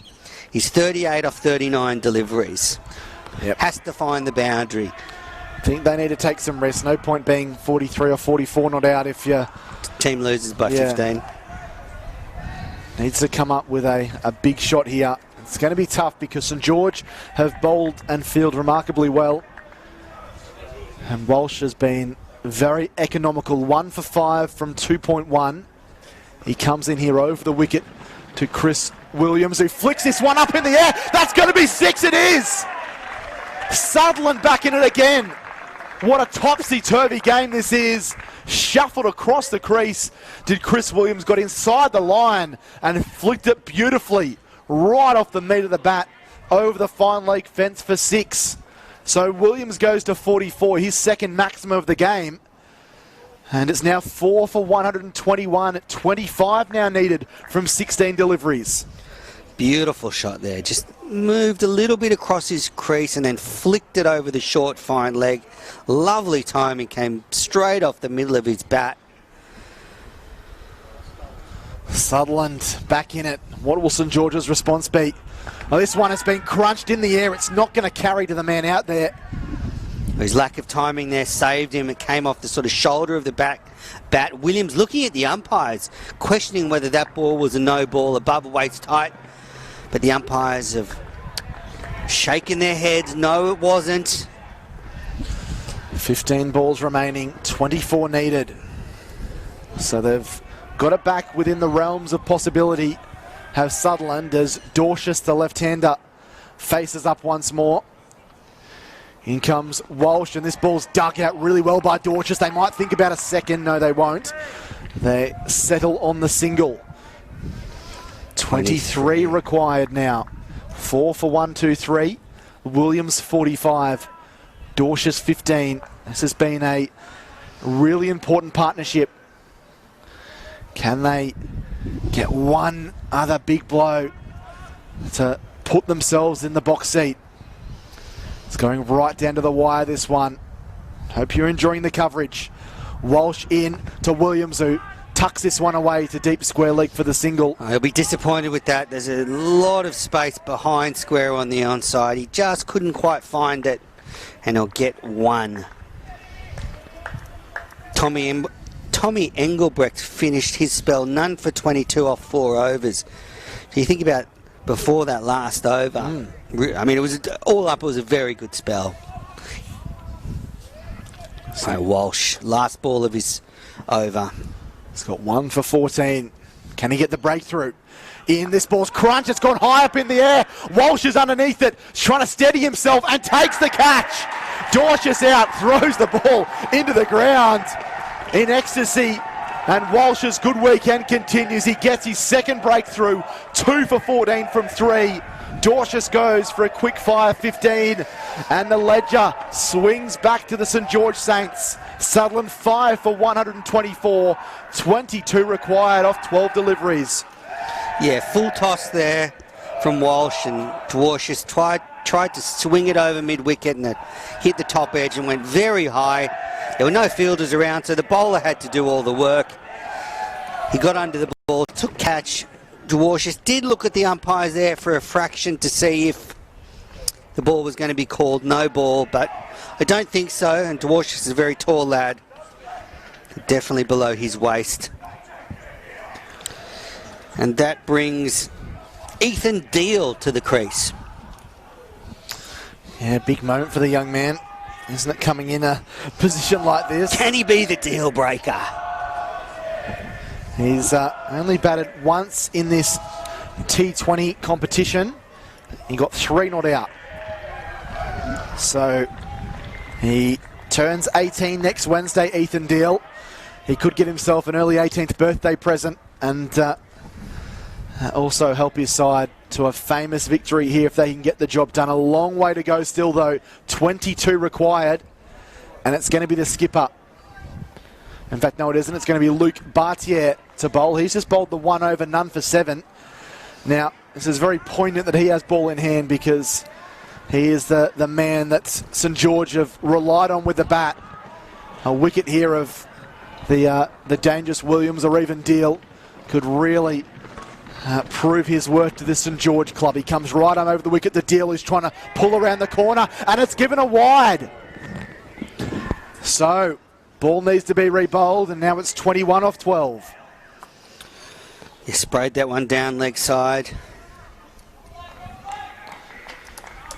I'm sure Ethan Deal would have been relieved when he saw the umpire's hands slowly navigating their way out to the side after missing that short ball down the leg side. Here comes Bartier into Deal. He's forward and slapping this one. He's going to take on the arm. Well, he won't have to. Causes a miss, but they're going to... Well, they're thinking about a second. Ethan Dill probably wasn't aware to it as much as Chris Williams was, but he does get the more experienced campaigner in. Williams 4 short of a half century. I think it's up to the experienced shoulders here of the former skipper and opening batsman to get his side home. He's hit a couple of really big sixes to get them in the conversation. 20 needed off 11 balls remaining. Bartier continuing with his right arm mediums into Williams, who swings and misses outside the off stump. That was a good ball from Bartier, wide and full. They can be tough to hit. 20 off 10 required. You would think that anything over 15 needed in the last over would make it extremely difficult for Sutherland to get a positive result out of this one. Williams, 46 not out. Bartier, the half centurion, coming in. He drives this one well down towards the boundary. It's going to be picked up. They're going to come back for a second. He's striving there as Williams, and he gets 2 to move along to 48. Good running there by this pair. And good fielding by Tommy Engelbrecht here at deep long off. Scooted around, picked it up quickly, saved the boundary, got it in. But good cricket, good running. And now Williams on the cusp of a half century. 18 from 9 needed. Williams on 48 from 44. Bartier in, he drives this square of the wicket, but straight to the man at point. He fielded it really nicely. 18 from 8 now. They need something in this over, Sutherland. They need a 4 or a 6. Can Williams poke one through the gap, or do we see a big shot from the experienced opener? He's 48 from 45. 5 for 128. Bartier in over the wicket, and Williams gets this one away. They should get at least 2. Good fielding from around the corner, and that will be 50 for Williams. Really important innings, comes off 46 balls. A couple of 4s and a couple of 6s for him. Won't mean an awful lot if he can't get his team over the line, though, from here. So gets it to 16 from 7. He navigated the early collapse and saw the batters around him fall away. But now he's got a chance to steal this game. Do we see a big shot from him? Bartier in, he smacks this one. He's picked out the man in the deep. They're just going to settle for the single because it means Williams will get the strike, and 15 needed in the final of 14 to tie. It's a nail-biter here at Hurstville Oval. Mate, that was a great over there from Bartier, wasn't it? A lot of pressure on him. I thought he managed to keep the ball full, bowled it in a spot that Williams just couldn't get under it and get the big shot. And that's left them with the big task of 15 off 6 deliveries. Just 7 coming off that over. Williams 51 from 47. A young wicketkeeper, Ethan Dill, 1 from 1. And it will be Andrew Walsh. He was the hero yesterday afternoon with that incredible double century from number 8. 208 from 209 with 15 4s and 15 6s to get his side home when it looked impossible. Shoes on the different foot a little bit this time because St George are in the driving seat with 14 needed to tie and 15 needed to win. Can he be the hero for the second afternoon in a row? He comes over the wicket here to Williams, who slaps this one in the air. Is it going to go all the way? It won't. Bounces short and goes for 4. 11 needed from 5. And a no ball. Oh, no. The umpire stuck the hand out. It's going to be re-bowled and a free hit. Oh, my goodness. Oh, has this What a turned the mistake. match? 5 for 136 now. 10 needed from 6 manners. The Cardinals in by Andrew Walsh. One delivery makes such a difference, and we've just seen it there. What a swing. A swing in the match. Wow, that is huge. Well picked up by Andrew Menzel as well. Williams with that boundary moves to 55. St George still favourites though. 10 from 6, still a big task in a final over. 5 runs off 0 deliveries effectively off that ball. And now 10 needed. He's at the top of his mark here is Andrew Walsh. 2 for 19 into Williams, and Williams is hit on the pad. It bounces away. They're going to try and go for a second. They are. There could be a run at, but they decide to not pull the trigger, and it's now down to 8 off 5. Oh, terrific running there by the Sutherland batters there. They saw it just landed on the onside in the middle of all the fielders. Couldn't have placed it better, Williams, if he tried, and they dashed through for a quick 2. Williams sucking the big ones. He's been out there for this whole match. And now on 50, well, that was leg byes, I think, so he's still on 55. Walsh here coming in. 8 from 5. Into Williams, and Williams tries to get this one away. They'll scamper through for the single. 7 from 4. And the young shoulders of Ethan Deal. He steps up to the plate. 7 needed to win, 6 to tie. 4 balls remaining. Sutherland 5 for 139. So 7 remaining. That was good bowling there from Walsh to get the big linchpin. Williams off strike. He had to take it. You can't deny runs in the final over. What a thriller here to kick off the Interact Sport coverage of McDonald's Premier Cricket. Walsh into Deal, and Deal cracks that one over the top. There's a man coming in who takes the catch. 7 from 3 required. Deal's gone.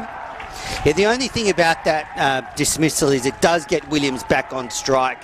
The batters were able to cross, so the informed player will be facing the last few deliveries, you would think, which are very important. So Deal... Well, done deal. It's a done deal for him, exactly. 3 for 20 for Andrew Walsh. Brilliant bowling performance from him in this Kingsgrove T20 round 8 cup clash. It has been an amazing game. We talk about the terms ebbed and flowed and end to end all the time in different categories of sport, but this really has been the epitome of that. Both sides of end-to-end cricket. Is that a new one? Yeah. Good one. Well, Williams on strike. I can't wait for this. Ethan Deal. Who's joining him? I can't see. Can you see the batter who it is, Jack? Andrew Ritchie.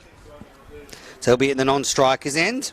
Nerve-wracking appearance for the fast bowler who bowled very well. So looking around in the afternoon. There's a lot of gaps behind square on the off and on side. No one behind point and no one behind square on both sides. So they're the gaps for Williams. 7 off 3 needed to win. Williams gets it. He slugs this one. Is it going to go all the way? It's been dropped, but he's knocked it back into the field of play. So they'll just get 1. Oh, the inches of a cricket game. That goes over the boundary. It ties the game. Yeah, slightly misjudged there by the fielder on the boundary.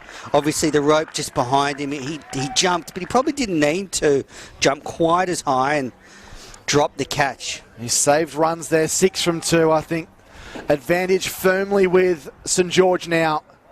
It's going to take something very, very special from Sutherland to pull this one out of the fire. Ritchie facing his first ball.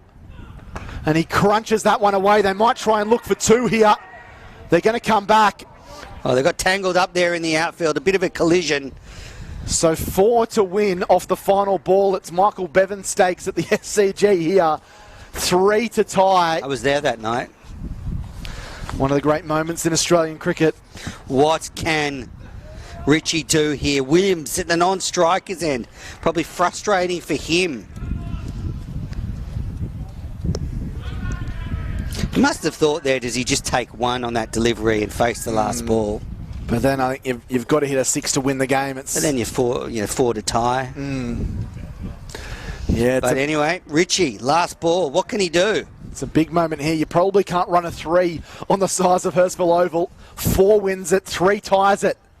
In comes Ritchie, and he slugged this one down the ground. They'll come back for a second. No, they won't. They'll just take the single. So St George win in dramatic fashion. And it's their first win of the Kingsgrove T20 Cup for season 2020-2021. A remarkable finish in the end. They win by 2 runs. They made 8 for 145, St George, and restricted Sutherland, their local rivals, to 6 for 143.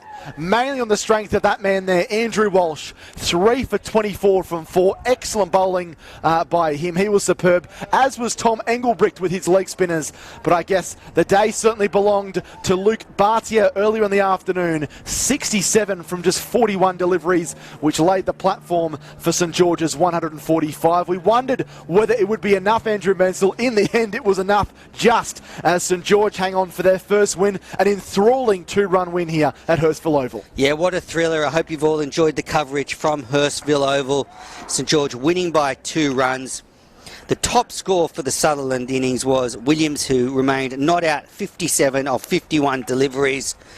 So good innings from him, but wasn't able to get his side over the line. Some great bowling by Caleb Phillips for St George, 2 for 11. Andrew Walsh, 3 for 24. Stapleton, none for 27 off 3 overs. Luke Bartier, none for 14 off 2 overs. Joseph Graham, 1 for 23 off 3 overs. The leg spinner, none for 22 off 4 overs. Engelbrecht. And then Mackenzie and Moores bowled 1 over each. Yep, good performance here from St George today. They get one up on their local rivals, and a thrilling match in the Kingsgrove Sports T20 Cup. Fantastic stuff. And St George get a much needed victory. Sutherland, well, they'll be frustrated. They had their chances, couldn't quite do it, and we saw a dramatic last over. It was all happening. A ball that almost went for 6, palmed in by the deep square leg fielder, saved some runs there, kept Williams off strike, and well, the match was probably decided there. And I guess, yeah, Sutherland will look back on certain aspects of this game. No one bigger than Tushar Garg's no ball, which end up leaking a few more runs. If that hadn't happened, Sutherland may be celebrating a victory here as we see the sunshine encompass a beautiful Hurstville Oval. A big thank you to everyone that's tuned in to the broadcast this afternoon. Don't forget, we'll be live on 10 a.m. next Sunday morning, the 29th of November. The first game of the cab off the rank will be the Sydney Cricket Club against Randwick Petersham out there at Coogee Oval, followed by the 2:30 p.m. game between the home side Randwick Petersham and Sutherland District Cricket Club, who are looking to get their campaign back on track. A big thanks to all of our production staff that done a fantastic job behind the scenes. Roy Formica, who is heavily involved here with the New South Wales Premier Cricket Competition. Also Zach Goodchild, our producer up there in Queensland. Also a massive thanks to the likes of Tim Anderson, Andrew McLeish and Brendan Jones that have helped us get on air and stay on air. Hope you've enjoyed the coverage. We'll be back live and exclusive through the Daily Telegraph's live streaming of the New South Wales Premier Cricket Competition, and round 9, the final round of the Kingsgrove Cup T20 competition. On behalf of my co-commentator Andrew Menzel, I've been Jack Clifton. Thanks for watching. I bid you au revoir and see you next Sunday at 10 a.m. for more action from the Kingsgrove T20 Cup. Thank you.